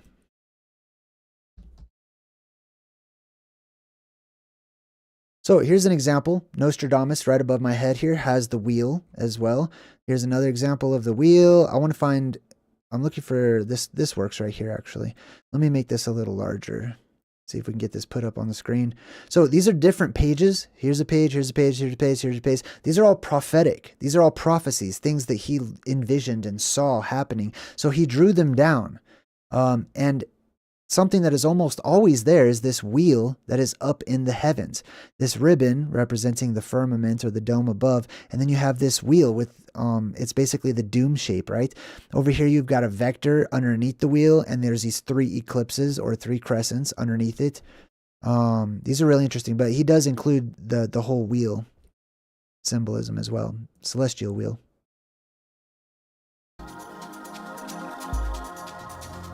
A cosmic wheel served as the throne of gods and cultural heroes and wise men, symbolically replicated in the wheel thrones of kings on earth. The wheel throne of Buddha underscores our point, and even the popular footprint of Buddha recalls the same wheel in heaven. The inspiration did not come from our sun. Compare these prehistoric instances of the pictographic wheel from Ireland and from California. Different parts of the wheel are clearly evident. A large circle or sphere, though not always present, a central star, and a smaller, darker circle or sphere inside the star-like form. Yes, so this is drawn in many different ways. This is also like seen at Walmart and stuff. This makes its way into corporate logos and things too. But you'll notice it, I call this the doom shape. So this is it's a circle, right? And then a larger circle around it. The images do not depict a single object, but 3 objects, as demonstrated here, where the artist placed the small dark sphere well below the central star. I can assure you that the placements are not random. These forms in the sky were planets in close congregation and immense above the ancient sky worshippers.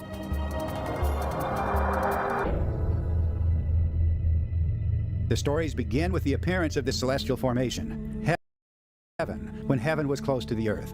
Okay, so this is going to be the next segment that we get into, where we're going to take a look at the wheel in the sky, the imagery.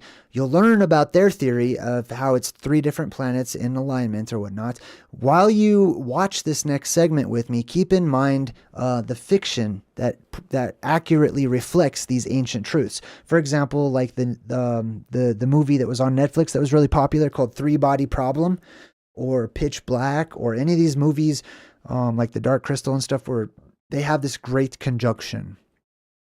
The Great Conjunction just to use a term from the Dark Crystal, is whenever these three heavenly bodies or these three circles align, and we see these three circles up there in the atmosphere or up there in the sky, and it creates an apocalypse, basically. All right, we're going to take one more quick break, and we'll come right back to jump into the circle in the sky, the wheel in the sky.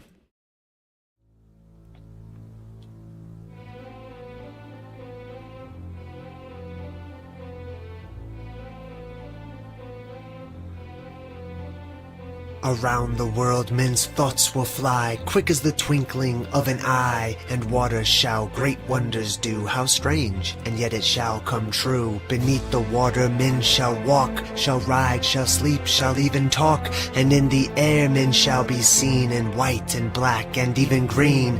For in those wondrous far-off days the women shall adopt a craze to dress like men in trousers wear, and to cut off their locks of hair. They'll ride astride with brazen brow as witches do. On broomsticks now there'll be a sign for all to see. Be sure that it will certain be. Then love shall die and marriage cease, and nations wane and babes decrease, as wives shall fondle cats and dogs, and men live much the same as hogs. Pictures alive with movements free, boats like fishes beneath the sea. When men like birds shall scour the sky, then half the world deep drenched in blood shall die. Then half the world deep drenched in blood shall die. For those who live this century through, in fear and trembling this shall do. Flee to the mountains and the dens, to bog and forest and wild fens. For storm will rage and oceans roar, when Gabriel stands on sea and shore. And as he blows his wondrous horn, old worlds die and new be born. Fiery dragon will cross the sky 6 times before this earth shall die. Mankind will tremble and frightened be, for the 6 heralds in this prophecy. For 7 days and 7 nights man will watch this awesome sight. The tides will rise beyond their ken to bite away the shores, and then the mountains will begin to roar, and earthquakes split the plain to shore, and flooding waters rushing in will flood the lands with such a din that mankind cowers in muddy fen and snarls about his fellow men. And when the dragon's tail is gone, man forgets and smiles and carries on to apply himself. Too late, for mankind has earned deserved fate. His masked smile, his false grandeur will serve the gods their anger stir, and they will send the dragon back to light the sky. His tail will crack upon the earth and rend the earth, and man shall flee king, lord, and serf. And men will die of thirst before the oceans rise to mount the shore, and lands will crack and rend anew. You think it's strange, it will come true. And in some far-off distant land, some men, oh such a tiny band, will have to leave their solid mount and span the earth, those few to count. And those surviving this will then begin the human race again. But not on land already there, but on ocean beds stark, dry, and bare. Not every soul on earth will die as the dragon's tail goes sweeping by. Not every land on earth will sink, but these will wallow in stench and stink of rotting bodies of beast and man, of vegetation crisped on land. And those that live will ever fear the dragon's tail for many years. But time erases memory. You think it's strange, but it will be. And before the race is built anew, a silver serpent comes to view, and spew out men of like unknown to mingle with the earth, now grown cold from its heat. And these men can enlighten the minds of future man to intermingle and show them how to live and love, and thus endow the children with the second sight, a natural thing, so that they might grow graceful, humble, and when they do, the golden age. All right, cool. Thanks for joining us. I'm JayDreamerZ, and right now we're breaking down and commenting on the documentary Symbols of an Alien Sky by the Thunderbolts Project. Great stuff over on that channel. Please do go check it out. And I think that you'll find a wealth of information over there, and maybe even open doors to new ideas. Right now we're going to check out this cosmic wheel symbol. The original unity of the sky formed by the Great Conjunction, when a straight line or arrow could pierce the hearts of the gathered powers. The motionless superior sun ruling before the present sun. the father of kings, and first in the mythic line of kings, and a dying or displaced god. In later times, the first astronomers identified this overarching ruler of the sky. They claimed it was the planet Saturn, remembered as the owner of the cosmic wheel before the god departed for distant realms.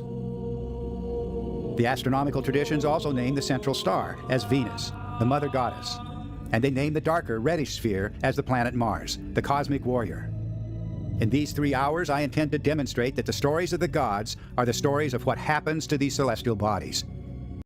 I will also just comment on the name Venus. It starts with the letter V, which was actually a connector in the old languages, which meant of thee, right? And then on, like we talked about, means sky or heaven. And then Oz means strong. So of the strong heaven, basically, was this name of this eye, or a descriptor of it. There it is there.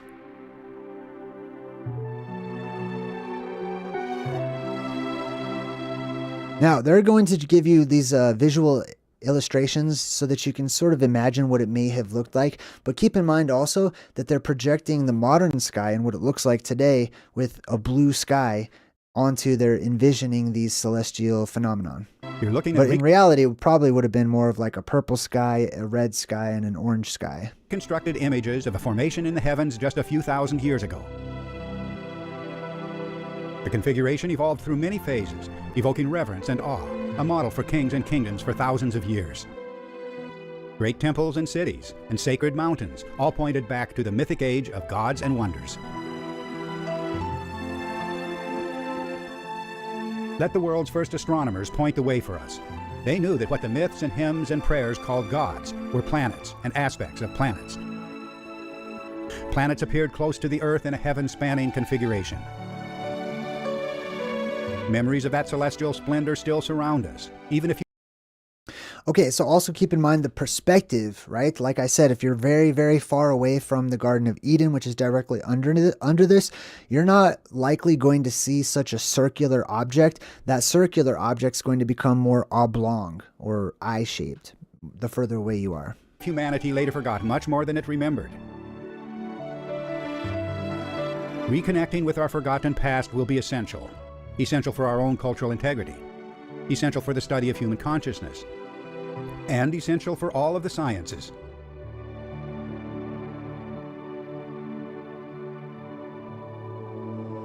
The Cosmic Thunderbolt.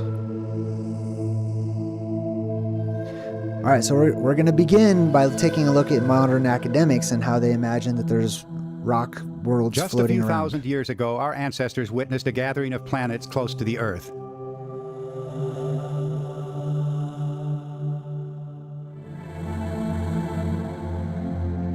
Now, I'm going to explain something from my perspective, okay? You see how they show like the light is spreading out from behind this planet, which is Venus?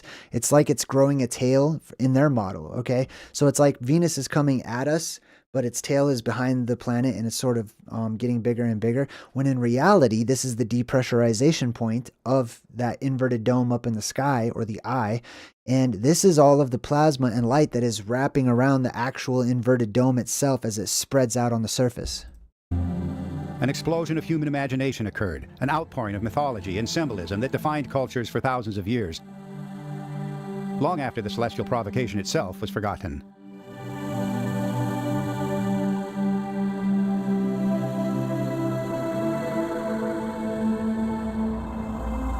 In these early historical times, there are no records of the present planets, no diaries recording planetary motions or periods. Planets as we know them today did not exist. These were the gods, awe-inspiring, and at times capricious and terrifying.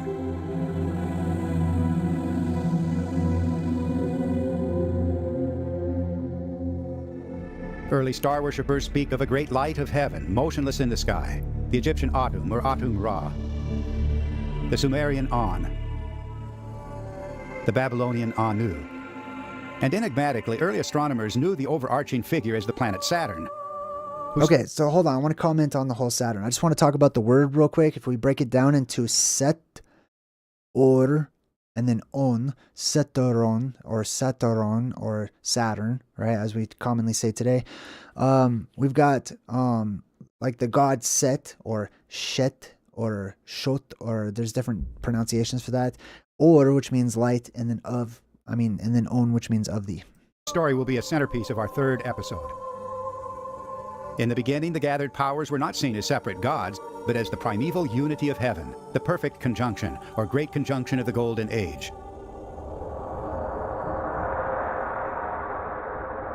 A massive sphere hung in the sky, and in its center stood a radiant star surrounded by explosive streamers. Now, you see how he says sphere, right? That, I feel, is something that comes from the academic side of the Thunderbolts project and Electric Universe and stuff, right? They're assuming that because they're circular objects up in the heavens and they believe the academic concept of globular, worlds floating around out there in space, that this is a sphere, when in reality, there's nothing to indicate that this is a sphere. To me personally, this is a circle, okay? And a circle this could be a dome, this could be a sphere. But if we lived in a closed structure, this could be a part of the dome, in which case it's not a sphere. Okay. This is also a portion of, or what causes the projection in the sky that we call the moon, right? So this is the physical, actual moon, which is a portion of the firmament above us that projects its own image down here into the skies above us. And that moon was called, Sin in the ancient world, or sometimes referred to as Sheen, the eater of souls. When it opens up, it's just like Kronos. It eats, its own creation or whatever. It eats those souls that are up there in the form of the river of souls that we call the Aurora Borealis, and it sucks them up into itself. This is the moon, or Pac-Man, eating the ghosts as well. I will also say, because it is a dome, an inverted dome that hangs down from the firmament above us like a chandelier, that chandelier will drop one day. It will fall. This portion is most likely going to break off from the firmament and fall down. And if it does that, then this hump up there in the sky on the ice wall will fall down and break into a million pieces of icebergs and form into glaciers and stuff. This is the origin of the Humpty Dumpty story. The hump that dumps or falls down to the earth, and all of the nobles can't put the firmament back together, basically. Cultures the world over came to see this star in feminine terms as the mother goddess, the planet Venus. Remembered as the great star, the mother of all stars.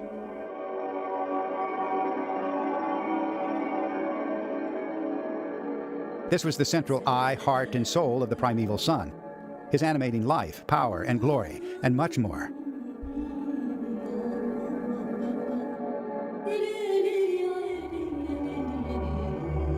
One of the most enigmatic cultural themes is the transformation of the life-giving goddess into a monstrous form, attacking the world. This was the terrible goddess, raging in the sky with wildly disordered hair. Okay, this is also, he's going to talk about Medusa and some other people as well. Keep in mind, Medusa was the Gorgon, right? And the root of Gorgon is the same root as Gargamel or gorge or things like that. It implies to swallow. It implies to, just like Kronos and whatnot, right? It's the swallower. Multiple flailing arms, a celestial spectacle radiating a paralyzing light. When instability and displacement occurred, the streamers discharging from Venus grew chaotic. This is also one of the motifs for like your quintessential bad guy, or like Lovecraftian ancient ones and stuff like that. They look like this quite oftentimes, right? Is a little center point with plasma that's kind of streams out of it, giving the planet a frightful countenance. The angry goddess was a comet, the mythic prototype of comets. Immanuel Velikovsky's great comet, the planet Venus.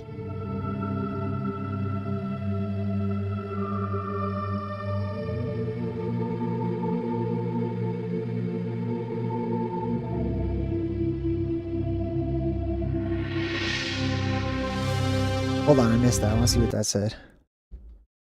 The ignorant masses of the people had considered Venus as a comet. Okay. Now that's really interesting too, because earlier this year in my Omens segment, we talked about how Mercury had a comet tail. How did that get swept under the news rug? I don't know why that isn't a big deal and people aren't freaking out that an entire planet turned into a comet earlier this year. It blows my mind. But they just explained it away and nobody has any questions. Nobody reconsiders anything. That's just, oh yeah, Mercury just grew a comet tail for a little while there. Pardon me. Seen in front of this central star was a smaller, darker, reddish sphere. This was the mythic warrior. Now, this whole thing is going to be a red spectrum color. It's being illuminated by the red spectrum plasma that comes from the plasma sphere, which is ionized hydrogen.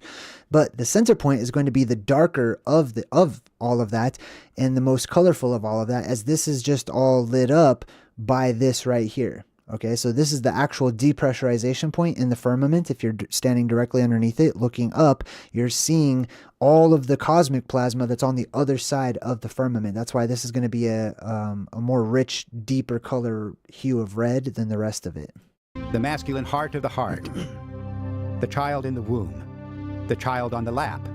The pupil of the eye. The axle of the cosmic wheel. The most active figure of world mythology. Sky worshippers everywhere knew the identity of this warrior, the victor over dragons and chaos monsters.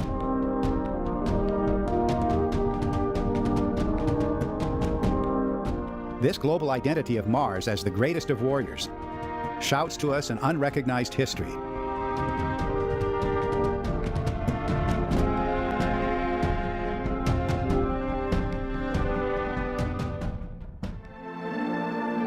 Now we'll move to the star in the crescent shape. On the great sphere of heaven, a bright crescent appeared, with the orb or star of Venus between its horns. Things never seen in our sky were once revered around the world. You see that? So this is the crescent shape of the heavenly bull, as we talked about, as that shape, the inverted dome goes through its phases, and this is the depressurization point.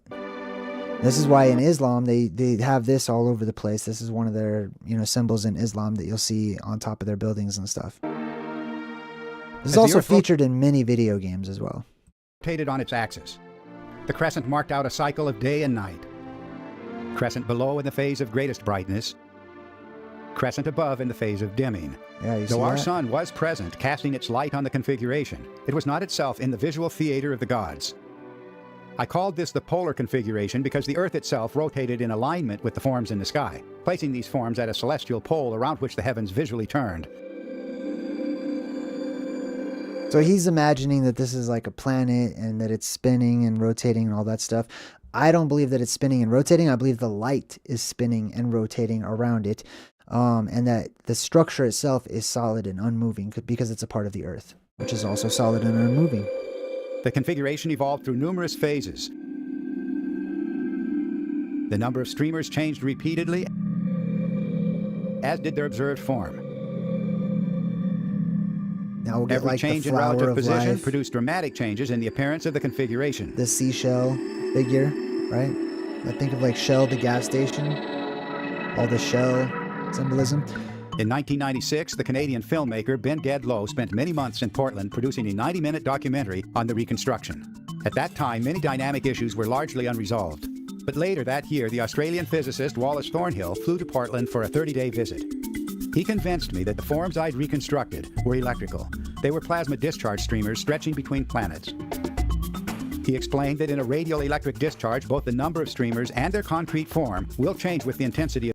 Okay, so what this is this is done in a laboratory. This right here is a picture, an example of radial discharge from plasma, or radial formation from plasma discharge. Okay, so basically they allowed the plasma to shoot out. They took a picture of it, and this is what it looks like on the small scale. This is also what we should expect to see on the large scale. This is the god, the Egyptian god Atum. Right? This is the ancient sun, which is why it has a circle with the dot in the middle of it. The sun today does not have a circle with the dot in the middle of it. That was not the ancient sun. We borrowed that symbol for the sun that we do have, not the hidden sun or Amun-Ra, basically, right? So you also notice these little streamers that sort of separate at the end, look like hands. Let's see this one right here next to me. Looks like a little hand reaching out. This is exactly how Atum was represented, as this central sun that was fixed and unmoving, I believe, that had these little plasma hands that reached out of it and gave life or brought things to life. Of the discharge. The whirling forms I'd reconstructed in the common symmetry, which I'd often laughed about, did indeed have a physical explanation. Okay, so I want to explain this part of it real quick, right? This is a portion of plasma physics that describes what's known as Birkeland currents, right up here. If you have these streamers of plasma interacting with each other, these circles around each stream of plasma represents its own magnetic field, right? And whenever they get close, those magnetic fields start to combine, which pinch the plasma together in what is known as a Z-pinch, right? Whenever the plasma pulls itself in, like a belt, it basically tightens in the middle. Okay, that's the best way I could describe the Z-pinch, right? But this is where the plasma comes together, and then it will go back out, and then it creates its own one ring around it. Up here, they would have the two, but as it got closer and closer, it can share its own magnetic field. At the time of his visit, Wal Thornhill had devoted more than 25 years to exploring what he called the electric universe. His work follows in the traditions of the electrical and plasma science pioneers, who showed that electricity plays a major role in space, that galaxies, stars, and planets are formed electrically, that comets with their bright tails move through an electric field of the sun. His electrical interpretation extended to the origin of bizarre landscapes on planets and moons. Okay, so I want to talk about the planets and moons real quick, okay? Planets are projections. They're just like the moon. They're images of the firmament, portions of the firmament that are projected into our nighttime sky. Therefore, they will accurately show us what the firmament looks like in those places that they're coming from, okay? That's where we get the projections called planets, and the main one called our moon, the largest one. The craters that we see, as you know, like these right here on Mars or whatever, these are domes actually. So it all depends on your perspective. If someone tells you that it's a crater, you're going to see a crater, right? If they show you that there's little bubbles and domes and stuff, that's most likely what you're going to see. And your brain will shift where the light is coming from in images like this, right? The image that we call the moon is inverted if it is indeed a projection coming from the firmament, and upside down. Okay. And I find it to be no coincidence that there are about 10,000 observable craters on the moon, and there are about 10,000 observable stars in the sky that you can see with the human eye. But so whenever you see these planets and stuff, what you're seeing is these craters and stuff on the planet are electrical scarring on the actual firmament itself, which on the other side of it has, you know, the plasmasphere or whatnot. Now explained by the well-tested principles of electrical arcing. In an electric solar system, if two planets or moons approach each other from regions of different potential, electric discharge will occur, producing plasma formations stretching between the approaching bodies. Plasma laboratory experiments can tell us what the formations might look like. The backbone is typically a column of twisted filaments, but disks and embedded cylinders also arise to evolve in spectacular ways. Okay, so what you're looking at right now is these are laboratory tests, images of actual plasma that they took pictures of as the plasma morphed and changed shape. The beam of plasma, it almost always starts off as a beam, and then it creates, you know, it can spread out from there basically. But this will give you ancient god formations like Kokopelli and other types of, you know, cosmic gods. The counterpart to such formations can be seen in ancient depictions of the cosmic thunderbolt. Yes, so this is the cosmic thunderbolt, right? The trident and whatnot. This in the middle is the Z-pinch, like we talked about with the Birkeland currents. This is where the plasma's own magnetic field acts as a belt that tightens it and pulls it together in the middle. And then it spreads back out at the top, giving us that whole, you know, atlas glyph or whatever, right? So you got the Mount Meru right here at the bottom, boom, the plasma is shooting up, Z-pinch spreads back out at the top.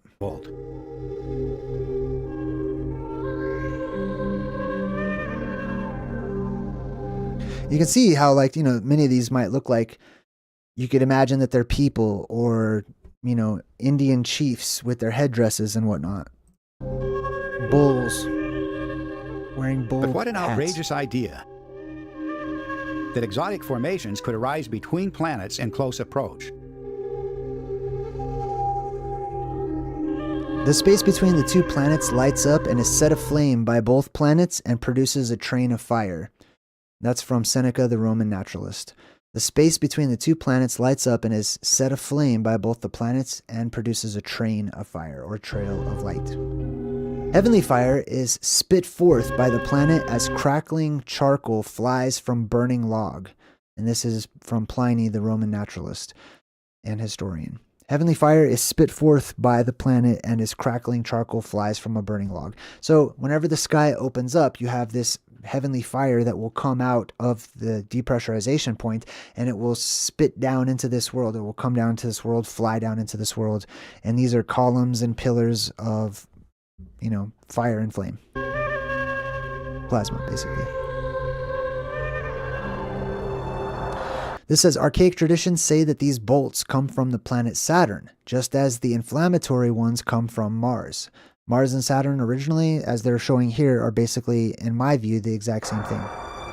What then was the relationship of the cosmic thunderbolt to the magical swords, arrows? You see that? This shape right here, like of the thunderbolt, right? How it splits on the top and the bottom.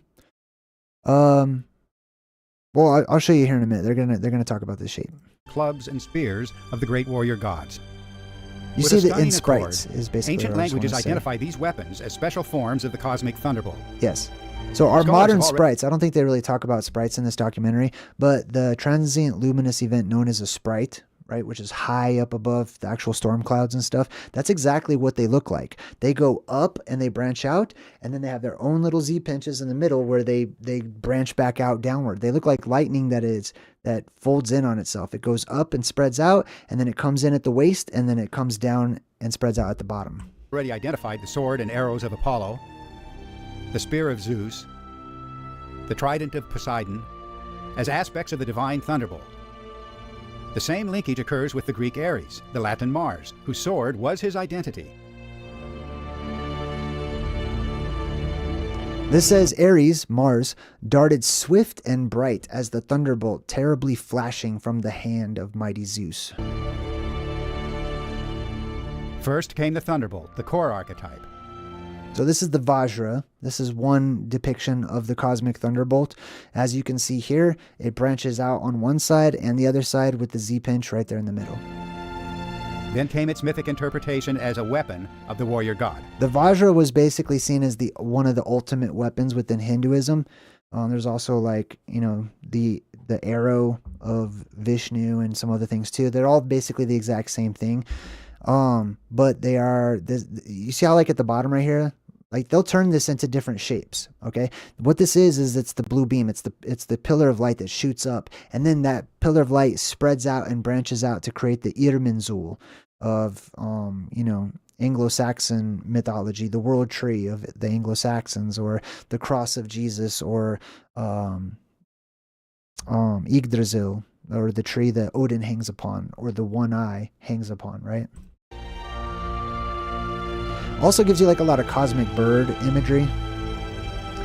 A derivation of the sword from a root or archetype in lightning is universal worldwide. So this is the sword symbolism that I was talking about too.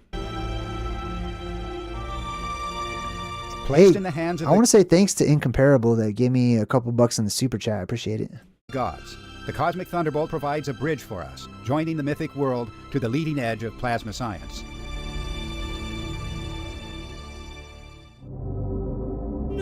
Now, polar configuration. This is something that's very interesting to me. There's a lot of people in the world that are becoming more interested in these antiquated topics and subjects pertaining to hidden history and forgotten history. One of the main things that people discuss and are speculating once more about is the Garden of Eden, its location, the location of the Tree of Life and of the Axis Mundi and whatnot. It is my belief that it is here. Right here, that this is the center of the world. This is the Garden of Eden. This is Hyperborea.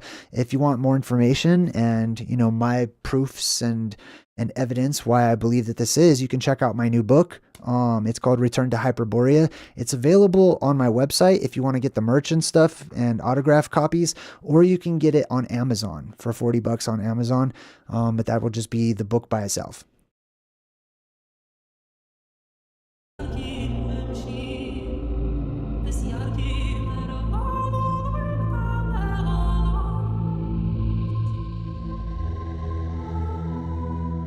One simple truth will change the future of science and our understanding of human history. The ancient sky bore no resemblance to the sky we see today. Above human witnesses, planetary formations hovered close to the Earth. So this is the depressurization point, and that is the plasma or the light coming out of it.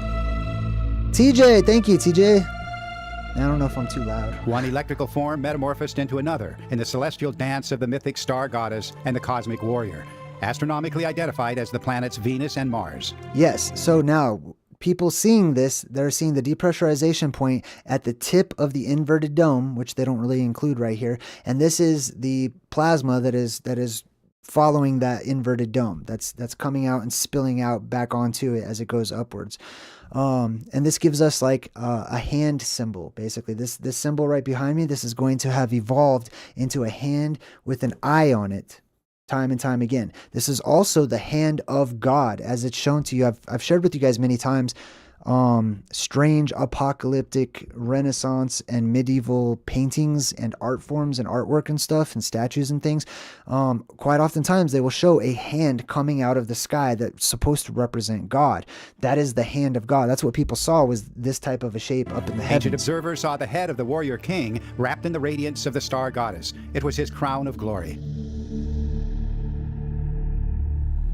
And it was the warrior's magical protection, worn as a helmet or crest, but much more.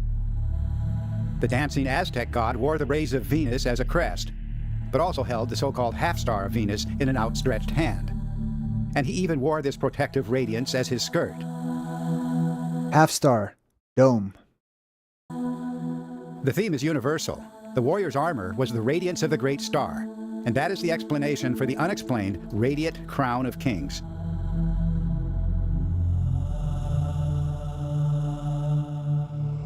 Hold on, I want to go back to this picture real quick.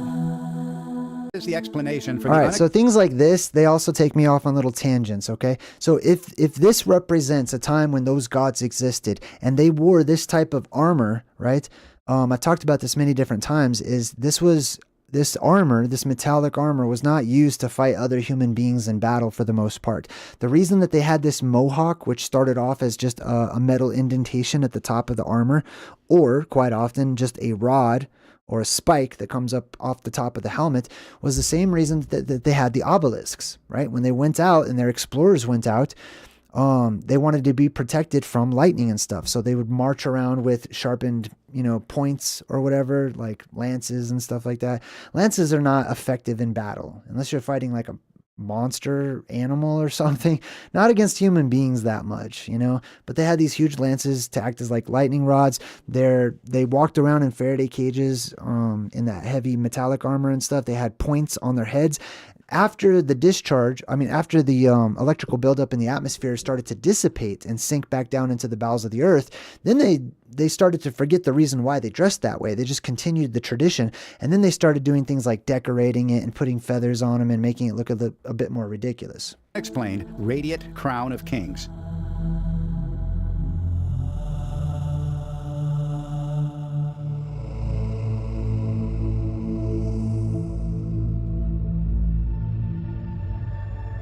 As the forms of the configuration changed, the mythic interpretations changed as well.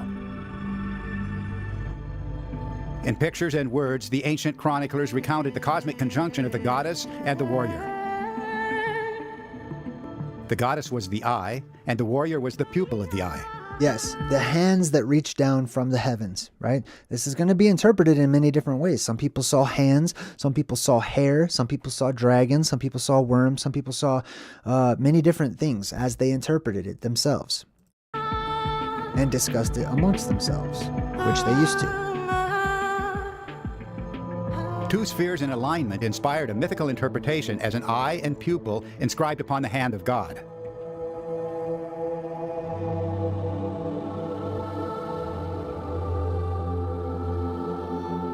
The 5 fingers of the hand were the visible aspects of an 8-spoked wheel in a different phase.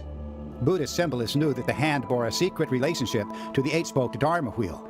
Buddha was the motionless axle of the wheel. Hold on, let me, okay, I'm going to take us on a tangent real quick, all right? Let's go ahead and bring up YouTube, because I want to share something. I play video games to ground myself, right? But I can't escape the symbolism when I do. What is it? It is a video game Age of Light song or whatever. No, this is like Smash Brothers. Hold on, there's a video game called Smash Brothers. I gotta show you something. So this makes its way into like video games and stuff like that. So this is a video game called Super Smash Brothers Ultimate, right? And it has this intro. I got to share it with you. Okay, I'm going to mute the song because it might be copyrighted, but watch what happens. This is the introduction. So all of the world's characters, they gather together on this cliff, and these hands are reaching down out of the sky. So you might just say, oh, well, you know, that could be anything. And it doesn't necessarily mean that it's plasma, right? But whenever we watch this, oh, it's got the lyrics on the screen. I like that. So check this out. Okay, the lyrics are also equally interesting. But watch what happens to these hands that reach down. See, it's plasma. It comes down and the plasma like gets all the people and possesses them and stuff. Is this the actual video game? Hold on, I want to show you the hands. This looks like it might be a remix or something. Okay, hold on. This is not it. Let me go to the actual one. Boom. Yeah, so these hands right here, they come out of this figure up in the heavens. And then check this out. Watch what happens to the hand. It breaks apart, it sheds the symbolic element, and it shows you what it really is. It's plasma, right? And all this plasma builds up in the heavens, and they're all looking up at this apocalyptic event during the introduction of the Age of Light, and all these plasma filaments come out of this central point, or depressurization, up in the heavens. And then the plasma comes down, and you know, you don't want to look back like Lot's wife and get petrified or plasma possessed or whatever. And then it shows you a hole in the sky, an electrical hole in the sky. People that don't know about this, they'll interpret this in different ways because they think that there is no solid object up there called the firmament. They just think it's forever. So this would be like, oh, it's a black hole. It's just a hole in nothing. It's a hole in space. No, it's a hole in physical object, which is the firmament. That opens up, plasma comes out of it, Medusa, etc. Right? Anyways, I wanted to share that with you guys. Let me get back to the presentation here. Upon the hand of heaven, he was surrounded and protected by the celestial fire of the gods.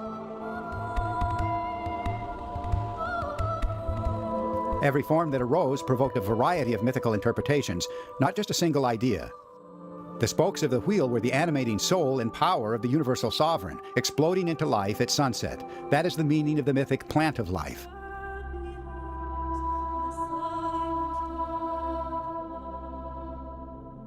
Things seen in the sky provoked hundreds of imaginative images, and not one speaks for events in the heavens today, not a single one. Even when the concrete form of the cosmic original was forgotten, the imaginative idea persisted for thousands of years. Okay, Innumerable concrete details. Imaginative idea one. Even when the I want to concrete comment on form the of the cosmic seven-headed original serpent was forgotten. archetype, okay? So the number 7 is related to these events and these phenomenon that people call gods and stuff too. The reasoning through the lens of the plasma apocalypse is that in the region of Hyperborea, up at the center of the world, there are 7 plasma volcanoes that surround the actual mountain of Eden, basically. And these 7 volcanoes emit 7 lights that all surround, you know, the throne of God, or whatever, however you want to see it. And those will shoot up as well, and those will go around here. So you have in that area on ancient maps, like this one right here, let me show you, they'll show you. It's called the Septentrio, or Septentrionalis, as you can see right here. Oceanus, Septen. Let me make that bigger. This is the 7. You're going to see the 7 symbolism a lot when it comes to this. Oceanus, the ocean of the 7, Septen, and then Trionalis, which comes from the word tree, or deru in Proto-Indo-European. So the 7 trees of life, the 7 trees of light that shoot up, that are in this Arctic Circle region or area, which is why this region is called Septentrio, or Septentrion, or different, you know, derivations of that. Also down here right behind me, you can actually see it. I can't really bring it up. But it says Septon Trio on it too. Let's see if I can show you real quick. Yeah, see? Boom. Septon Trio. Boom. Right there. So you'll see that a lot. And then what was terrestrial became celestial, and the earthly lights were placed into the heavens as constellations, or ways to remember what happened here on earth as they became constellations and whatnot. The imaginative idea persisted for thousands of years. Innumerable concrete details will not allow us to just make up explanations for the myths and symbols.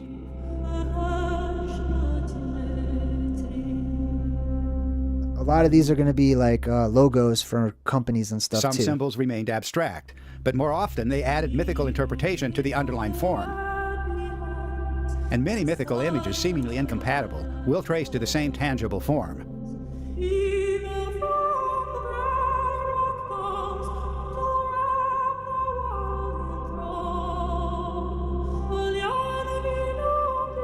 The plant of life was not just an attractive design element. It was a form in the sky, inspiring a story of vast influence. In his birth or rebirth, the warrior god emerged from the radiant flower. All right, time out. This is the red flower. So if you follow my channel, oftentimes I've talked about how a red rose, a red carnation, various types of red flowers are often used by the elite of the world as a symbolic reference to this, their god, the god of evil, the god that brings evil energy into this world, right? That evil energy loses that battle whenever it's the age of light, whenever terrestrial energy is constantly filling and flooding the world with positively charged energy. But whenever that energy dies or goes back into the bowels of the earth, then all you have left over is residual negatively charged energy, which comes from the heavens, which comes from above in the form of ionized hydrogen. This is their god that they worship. So they will wear a red flower, a red carnation, a red corsage, or, you know, this is the red rose symbolism. Rose just comes from the word rosh, which means head or top, right? This is at the top of the world, is the red flower.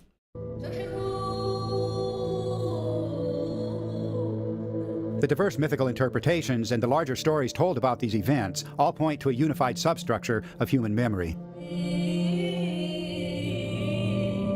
A great wheel turned in the heavens, and it was remembered around the world.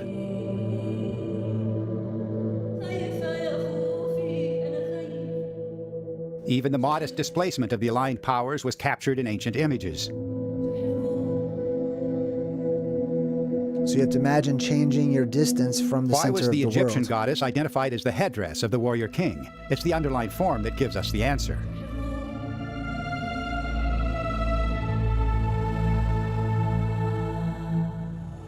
A primeval sun ruled the world, shining most brightly in the night sky.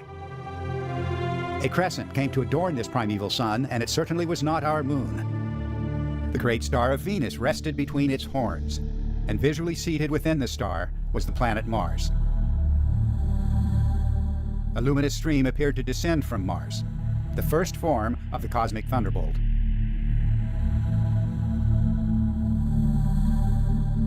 Human imagination saw a sword or dagger thrust into the region below. The warrior god was his sword, envisioned also as an axial pin, peg, or mooring post of the turning sky. The same thing as the stem of the plant of life. Okay, time out. I want to comment on this particular part too. So what I hear them, their perspective is on this, is that this is coming from these planets towards us in a form of electric discharge from that planet way out there to us. In other words, it's coming down, right? This does happen whenever you have the Antichrist or the anti-healing light energy, which is destructive and acts like a laser, from the sun, which is actually a blue circle. You can see right there, the blue, you see that? How there's like a blue circle that goes around this plasma or whatever, right? This is the blue sun. This is Huitzilopochtli, like we talked about from the Aztec, the Aztec sun god or whatever, which is blue. This is the destructive blue god right there in the middle when the sun turns blue and it stops in the north. And then fire comes down out of the sun, or it's just daylight that's intensified basically and focused.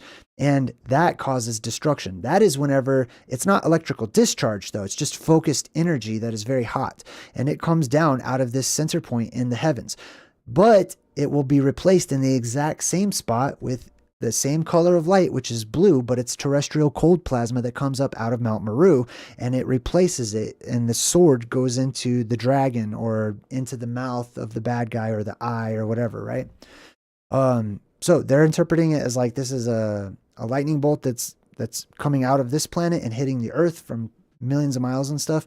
I interpret it as something that happens locally between the firmament and, or in this case, the sun, the focal point, whenever it's extremely narrow and it burns around the camp of the saints, which is this right here.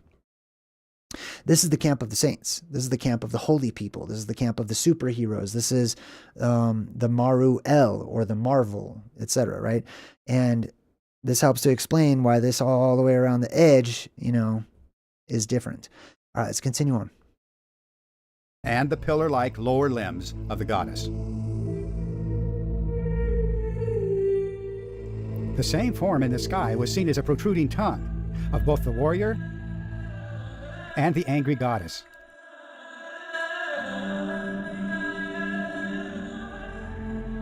A pronounced movement of Mars occurred close to, but not precisely on, the planetary axis. Now the celestial crescent appeared as the whole... That's a good one. Somebody said the death ray. Nunya Beeswax in the chat said the death ray. This is also where the Death Star comes from. And it's why the Death Star looks like that. Why it has one circle on it. You know what I mean? This is also the Death Star. This is the root and the reality behind the fiction. Good horns catch. of the warrior himself, in his identity as the Bull of Heaven. And it should not surprise us that the foundation post bore the image of the bull at its apex. When it reached the earth, the stream presented the form of a great pillar or cosmic mountain.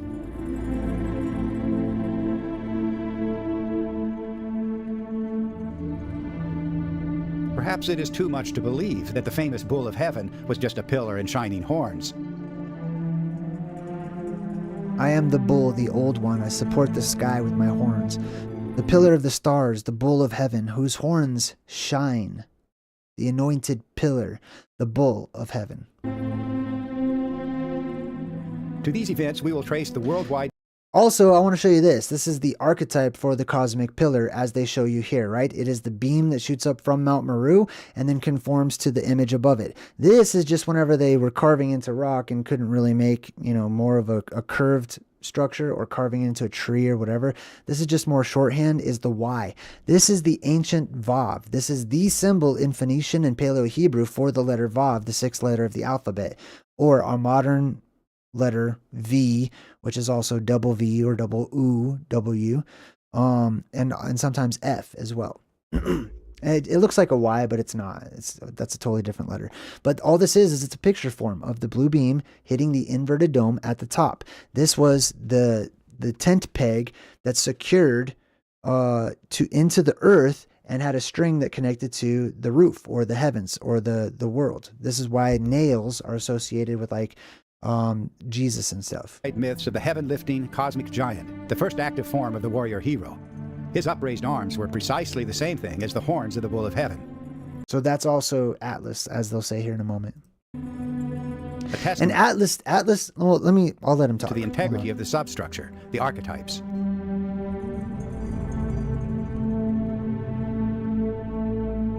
Boom, there's Atlas. Hold on. There he is right there. Now, this is the fake Atlas. If they show him holding a sphere, that's not correct, okay? That's how people interpret it, just like how they're interpreting that these are spheres up there as well.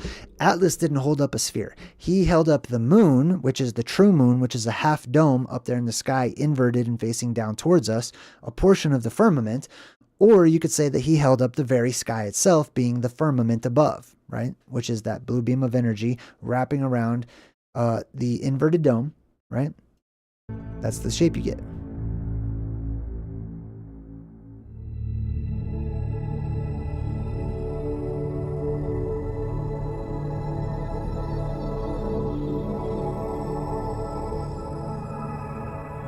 In some phases with the movement of Mars, dust and electrified plasma streaming between Mars and Venus became visible to terrestrial observers.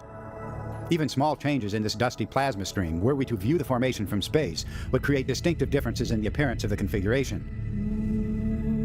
The great kings of ancient times wore conical crowns in numerous and always enigmatic varieties. For these revered forms, the experts can find no referent in nature today. Yet the priestly chroniclers of antiquity knew that these crowns imitated the vestment of a cosmic warrior. Also, this might have a physical relationship as well to beings that come from up there that are said to have elongated skulls. That's the lower level of it. This is talking about the quintessential cosmic archetype. Prototype of the warrior king on Earth. And this is plasma that comes up out of the depressurization point. The Santa hat, too.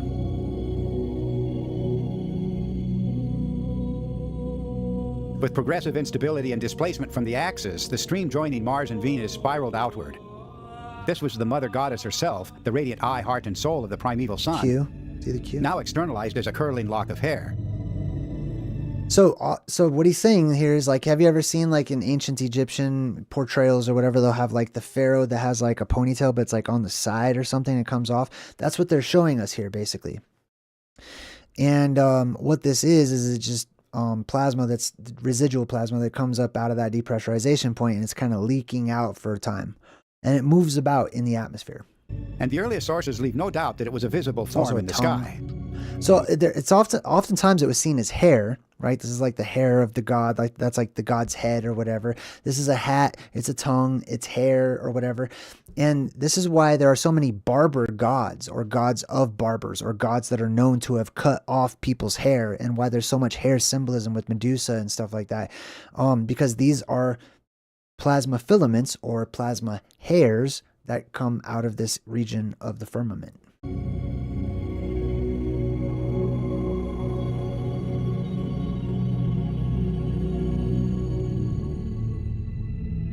The sidelock of the warrior king mimicked that of his predecessor, the cosmic warrior. This curling life breath provoked innumerable symbols. Now, hold on. Remember how we were talking about two-dimensional? This is like a portion of like the Eye of Horus and the Eye of Ra. We're talking about seeing things two-dimensionally and three-dimensionally. So if this is three-dimensional, we're imagining that this is a depressurization point in the actual firmament. This is plasma that would come in and come towards us, wanting to, being attracted to the Earth. So it's coming downwards and it's starting to spiral. There's that same spiral. Hey, Michelle Trudeau just gifted one JayDreamerZ membership in the chat. So huge shout out to Michelle Trudeau. Thank you. That was very considerate and thoughtful. Calyx picked it up. Congratulations, Calyx. Far more than we could include here. Just one example was the mooring post in the sky, signifying the outflow of the eye and the evolving form of creation itself. A critical turn came with the removal of the life breath curl, unleashing the terrible goddess and a cosmic crisis. See how it's kind of blue? In his rage, the Hindu Shiva tore out a lock of his hair, from which arose his own dark aspect, the monster Virabhadra. And close by, the terrifying form of the angry goddess, whom we recognize as the comet Venus.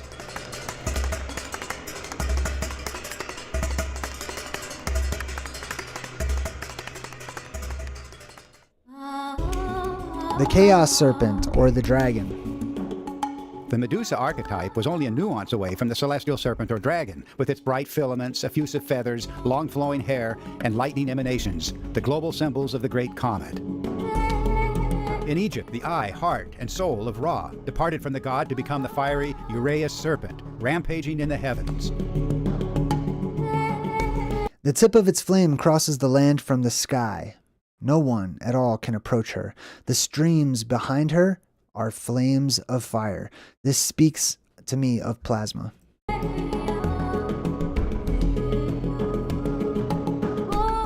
Astronomical traditions throughout the Mediterranean and Near East confirm that this goddess was the planet Venus. The ancient Sumerians identified Venus as Inanna, the serpent or dragon mother, unapproachable in her rage. And it says, like a dragon, you have deposited venom on the land, raining and fanned fire down upon the nation. This is going to happen. This is the next apocalyptic cycle that we have to look forward to. Thankfully, I might add, is the apocalypse by fire. The apocalypse by water is by far way worse and way harder to survive. When there's a worldwide flood and deluge that just covers the entire surface of the world, that's a lot worse of an apocalyptic scenario than one that is coming is by fire. Heavenly fire.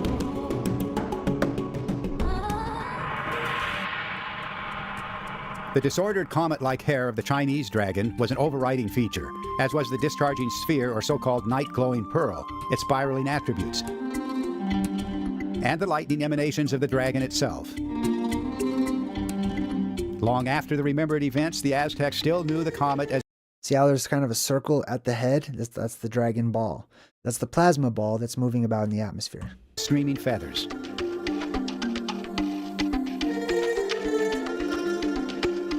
They knew the connection of the comet Inverted dome. Boom. Right there. Plasma coming out of it. to a cosmic serpent. And they remembered the connection of both to the planet Venus.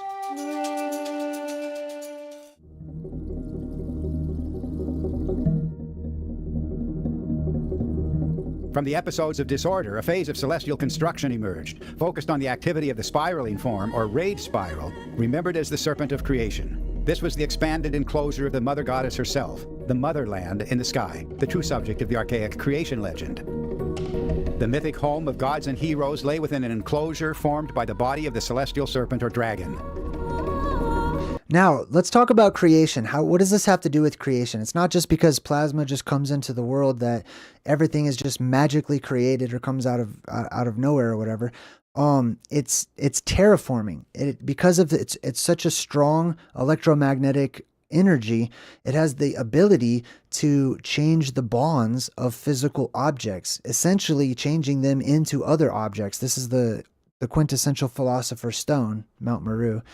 That can change one thing into a different thing. It can also move things around through electromagnetism, right?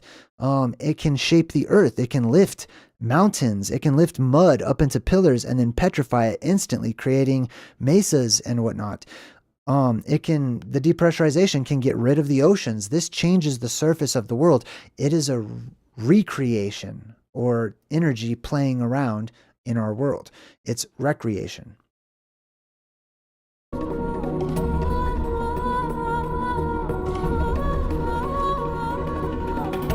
The evolving forms noted here are provable phases in the biography of the Mother Goddess, largely ignored but confirmed at the level of concrete detail in the early cultures.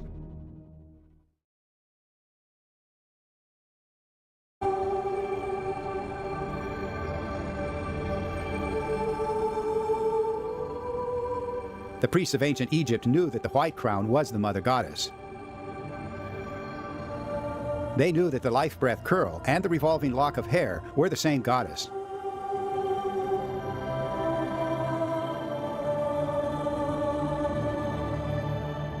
Across all of Egypt, the chroniclers remembered the luminous spiral with its radial projections as the agent of celestial construction. Yes. So that was the glyph. That glyph that they just shared, that's the glyph for a house in ancient Phoenician at the very least and Paleo-Hebrew.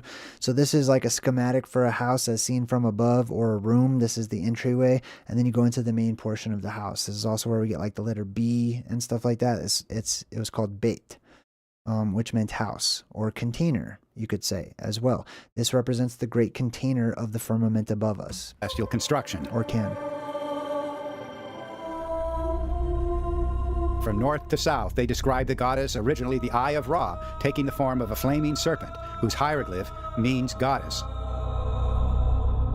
The cobra snake of Ra, who came forth from him, the Eye of Ra.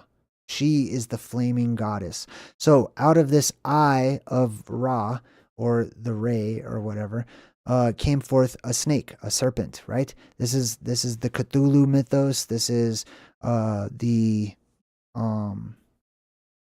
Hydra, right? The serpent that comes out and splits and splits and splits from above, right? And it was this very serpent that came to form an enclosure, the boundary of Neterta, the celestial kingdom. That was not a glyph for Mesoamerican the artists sun. understood very well that the fire serpent or dragon enclosing the land of the gods had appeared as a rayed spiral. That was a glyph for their sun that they had at that time. The four streams of life. The created land of the gods, emerging from the dance of the goddess and the hero, presented four streams of light and Remember, life. it reflects. Here was the below. motherland in the sky, the celestial model for every kingdom and city on earth. the lost land of mythic ancestors. The lost land of mythic ancestors. Bam! I can't impress that upon anyone so much more. I love this image. I love talking about it. This is the Euphrates. This is the Tigris. This is probably the Pishon. This is Gihon. This is Sinai. This is the camp of the saints. This is the wall of Eden. This is the anode and the cathode mountains on either side. This used to be a desert instead of ocean. This is the homeland. This is the back door of the Hopi. This is the place of emergence. It's what it's all about. I love it. And it's reflected in the heavens, in that inverted dome above, as a mirror. And you can see it, and you can see the four rivers. Divided by 4 rivers or animated by 4 explosive winds and turning as a great wheel in the sky. To be sure, the evolution of myth over time brought endless elaborations of the archetype. Yet even in the enthusiasm to extend the symbolism, the substratum of human memory does shine through.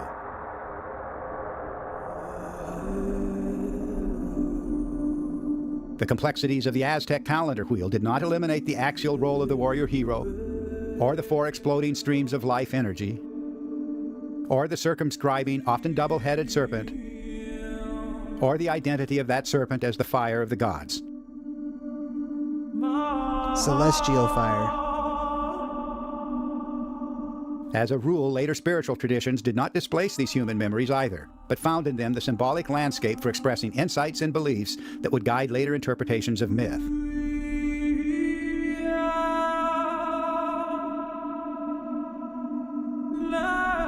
Now, I've also shared this, that in the Anglo-Saxon chronicles, they wrote down parts and times of history during the medieval times where people looked up at the moon, which is a projection of that physical inverted dome up there. And people saw that they saw a cross in the moon, that the moon had a cross in it, right? So something happened so that we were able to see the 4 rivers of paradise as reflected from that inverted dome up there in the heavens. Then they also say that the moon had split. Well, that means that the sky had opened up, right? Muhammad said that, he saw and helped, asked Allah to split the moon.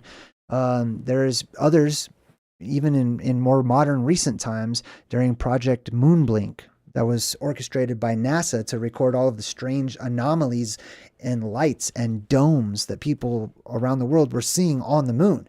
And one of those accounts says that people saw the horn of the moon split and break off.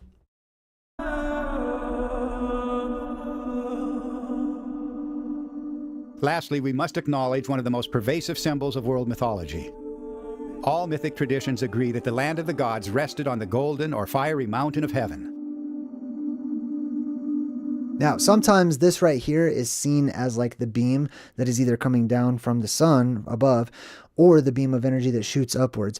Other times people see this as the mountain. This is like Stephen King's Dark Tower. This would be Rupus Nigra. This would be the Dark Tower. It's a huge towering pillar of a volcano or a plasma volcano. So you could see it as that. Like if you're at the base of it, this is kind of what it would look like, I imagine. The he in the row right there. Hero. It is evident that the core symbols of human yearning, suffering, and devotion across the millennia trace to the very events from which the first civilizations themselves arose. Now the question must be asked: if the great mythic archetypes are explained by events unknown to our world, what can the electric universe and the leading edge of plasma science tell us about the ancient experience?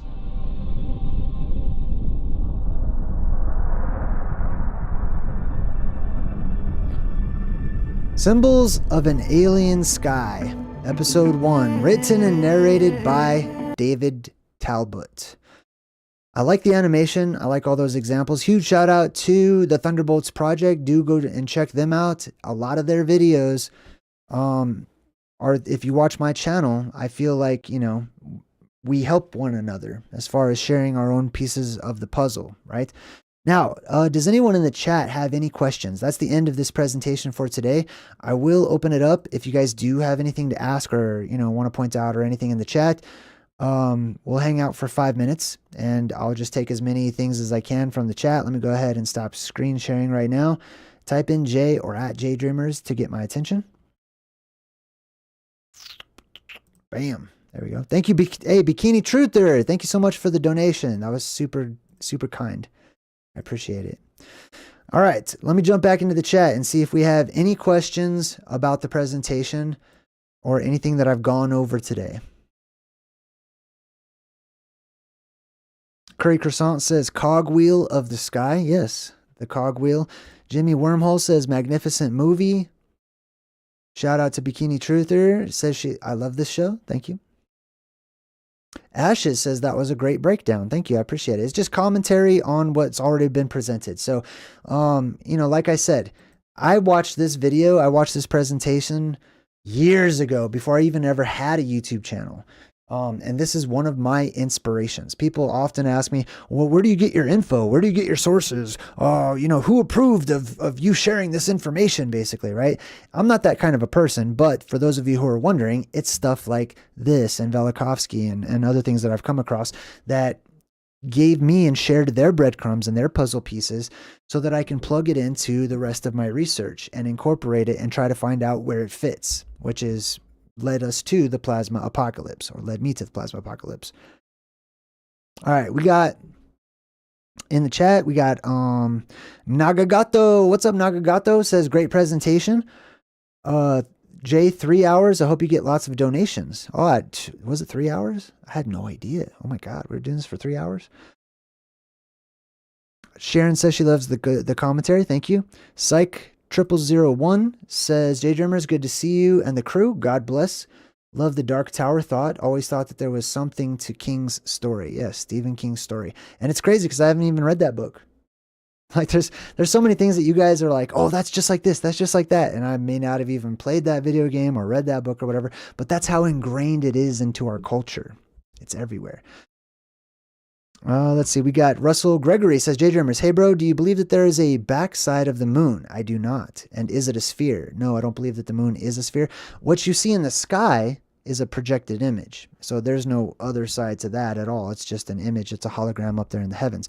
The real moon, though, is an inverted dome, which is why the projection of it only has one side facing us all the time, because it's not 360 degrees as a sphere. Ryan Hill says, I may not be a teenager, but you can still be my youth pastor. Well, that's awesome. That's kind. I went to school to be a youth pastor a long time ago. Let's see what else we got here. Cowboy742 says, JayDreamerZ, where do you think the Garden of Eden is? I believe it is at the North Pole. And if you rewind the video just a bit, I shared some maps that actually show the land at the North Pole. And I believe that is the Garden of Eden. When Valkyries Fly says, thanks, Jay. Great show. I appreciate it. I'll just wait like 30 more seconds, see if we have any more questions. If you would like more information, check out my website. I also have been offering Plasma Apocalypse consultations as a part of my services, including my books and merch and stuff like that on my website. I've had a few people already sign up for Plasma Apocalypse consultations. Basically, it's very personalized, okay? Because a lot of people ask me, when is it going to happen? What do I do to prepare? Is there a safe place and stuff like that?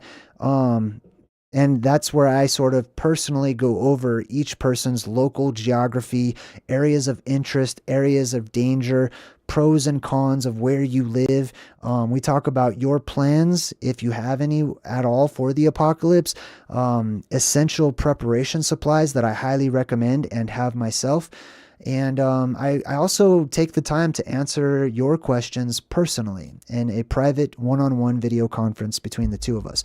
If that's something that interests you, feel free to sign up over at jaydreamers.com, and we'll get that started for you. Let me see, jump in back in the chat here. Katrina Retzer says, Jay, Jesus Christ symbolized plasma apocalypse. Sort of, yes. So it's basically Jesus is the light of the world, or the terrestrial energy that comes up out of the earth, from my perspective. Let's see. Commander Hector says, how are you? Great show. Very interesting. I'm doing well. I've been playing, I haven't been playing Fortnite that much lately. I've been playing Dragon Age, actually. Which reminds me, huge shout out to Holly. I mean, not to Holly, to Dolly, that got me interested in the Dragon Age game, right? Very interesting. video game. Lots of interesting symbolism. Doctor Who. Sorry, I didn't mean to say Holly. Doctor Who says, JayDreamerZ, do you think that the obliteration or weeping and gnashing for the bad vibes folks is a one and done, their energy disperses to the winds, or do you think, Doctor Who, I have to respectfully ask you, oftentimes I'll notice that you will ask compound questions and it makes it difficult for me because like I have to put one thing and I have to keep that in my mind, and I'm also multitasking here on my side of things. So please, and this is for everyone, just try not to ask me compound questions because it kind of throws a wrench into my brain. And it forces me to do a lot more thinking and stuff. So do you have the, I'm going to attempt to check this out. Hold on one sec. I mean no disrespect. Do you think that the, do you think that the obliteration or weeping and gnashing for the bad vibes folks is a one and done, their energy disperses to the winds, or do you think that they get remixed for another go round? All right. So in short, I believe what you're asking is when the people gather around the North Pole and they're obliterated by the sunlight, is that it? In short, yes, that is it. There's much more to the story in that evil will never fully be obliterated. Okay? Yes, Dolly. I meant Dolly, not Holly. Sorry, I'm nervous. All right, let's see. Anything else? Sandy Smith? Did Sandy Smith have a question? Linda says Sandy Smith had a question. Let me check it out here. Hold on, let me get rid of this one. Bam. Mitchell says it's cool to see how these historic symbols evolve over time and culture. Everything is connected. Yes. Good to see you in the chat, Mitchell. More to the point, why is the day blue? See, Sandy, if you put J or at JayDreamerZ, then I'll see that comment, but I didn't see it. More to the point, why is the day blue and the night see-through? The night is not see-through. The night is just lacking light. And why is the sky blue? Is that what you're asking?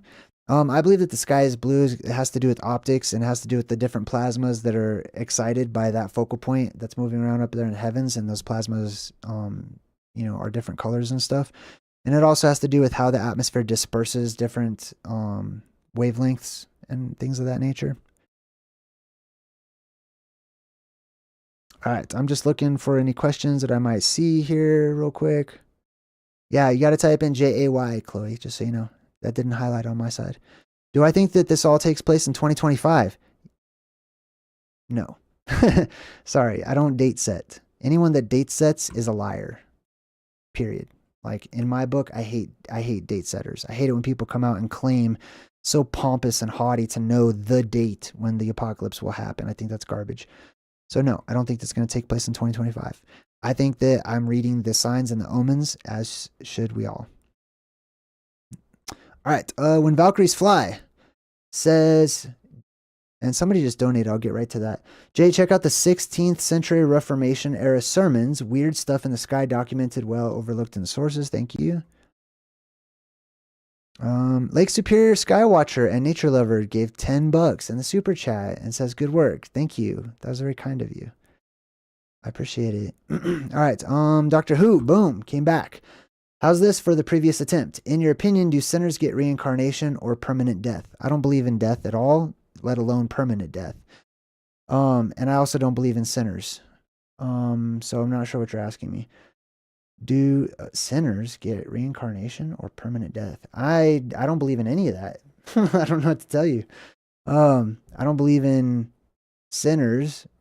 We're gonna have to just that's too deep. I'm so sorry, but I don't have an opinion on sinners. I don't believe in sin.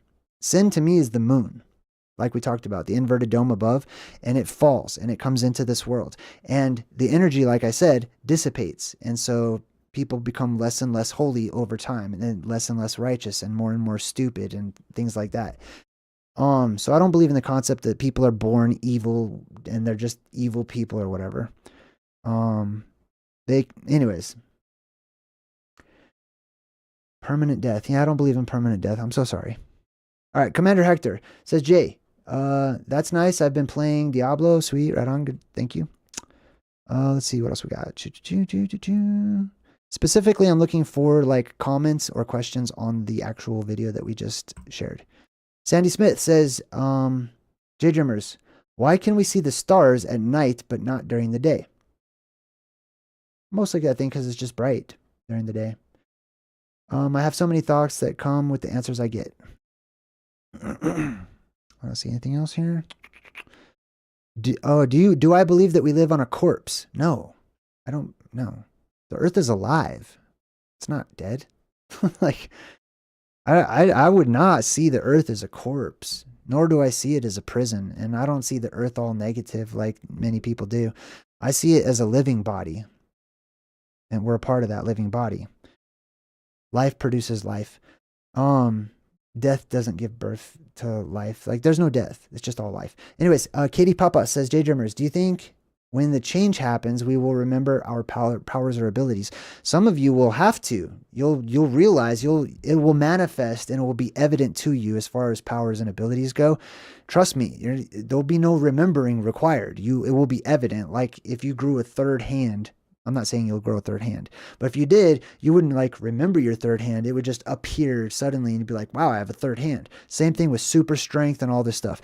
On the other hand, because your synapses are firing off and you're using 100% of your brain, then yeah, it's likely that you may remember or recall that these things had happened in the ancient times in the past and understand why they're happening again.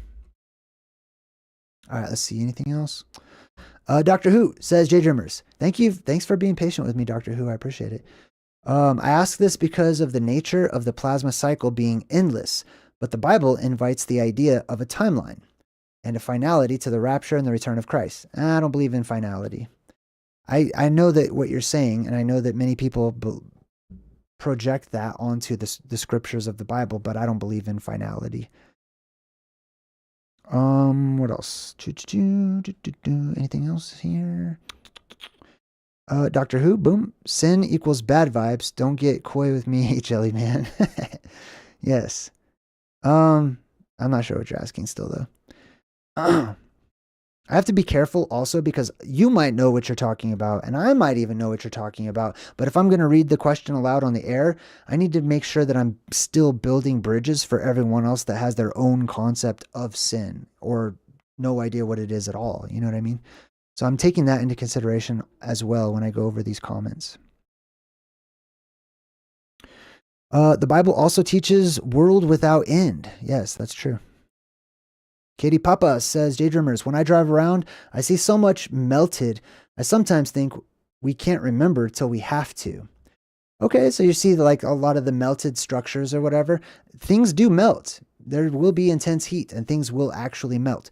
As far as mountains melting and stuff, I have a different perspective on that. I'm not a proponent of like melted mountains or ancient buildings that melted and became mountains or anything like that. I believe the opposite. I believe that those mountains were liquid form at first, being like mud and clay and stuff, and they were pulled together and rose up to meet the electric charge in the atmosphere, and then it petrified it in place. Which is why it still looks kind of melted, right? Because it's still kind of liquidy or whatnot. Just like boulders, they look liquidy. They just look like they're frozen in place, liquid that's been frozen. And that frozen or solidification comes from petrification and calcification, other forms of, turning into rock, basically. Eli also says, Jay Velikovsky says, we basically live on the Titan creatures that died on Earth. I hear you. So in that respect, yes, things that grow off of the Earth also die or become other things, basically, right? So yes, in that regard, you could see it as we live on a corpse or a living body. My living body sheds things and hair and it has cells that die on it all the time, but it's just constantly growing. You know what I mean? I'm still alive. I'm not a corpse. That was it. I think that was it for our presentation for today. So thank you so much. Check out JayDreamerZ.com. You get a free 24-hour cram session. and my books available on Amazon, or you can purchase them directly from me from my website. Until next time, I'm JayDreamerZ saying good vibes and goodbye.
Cool.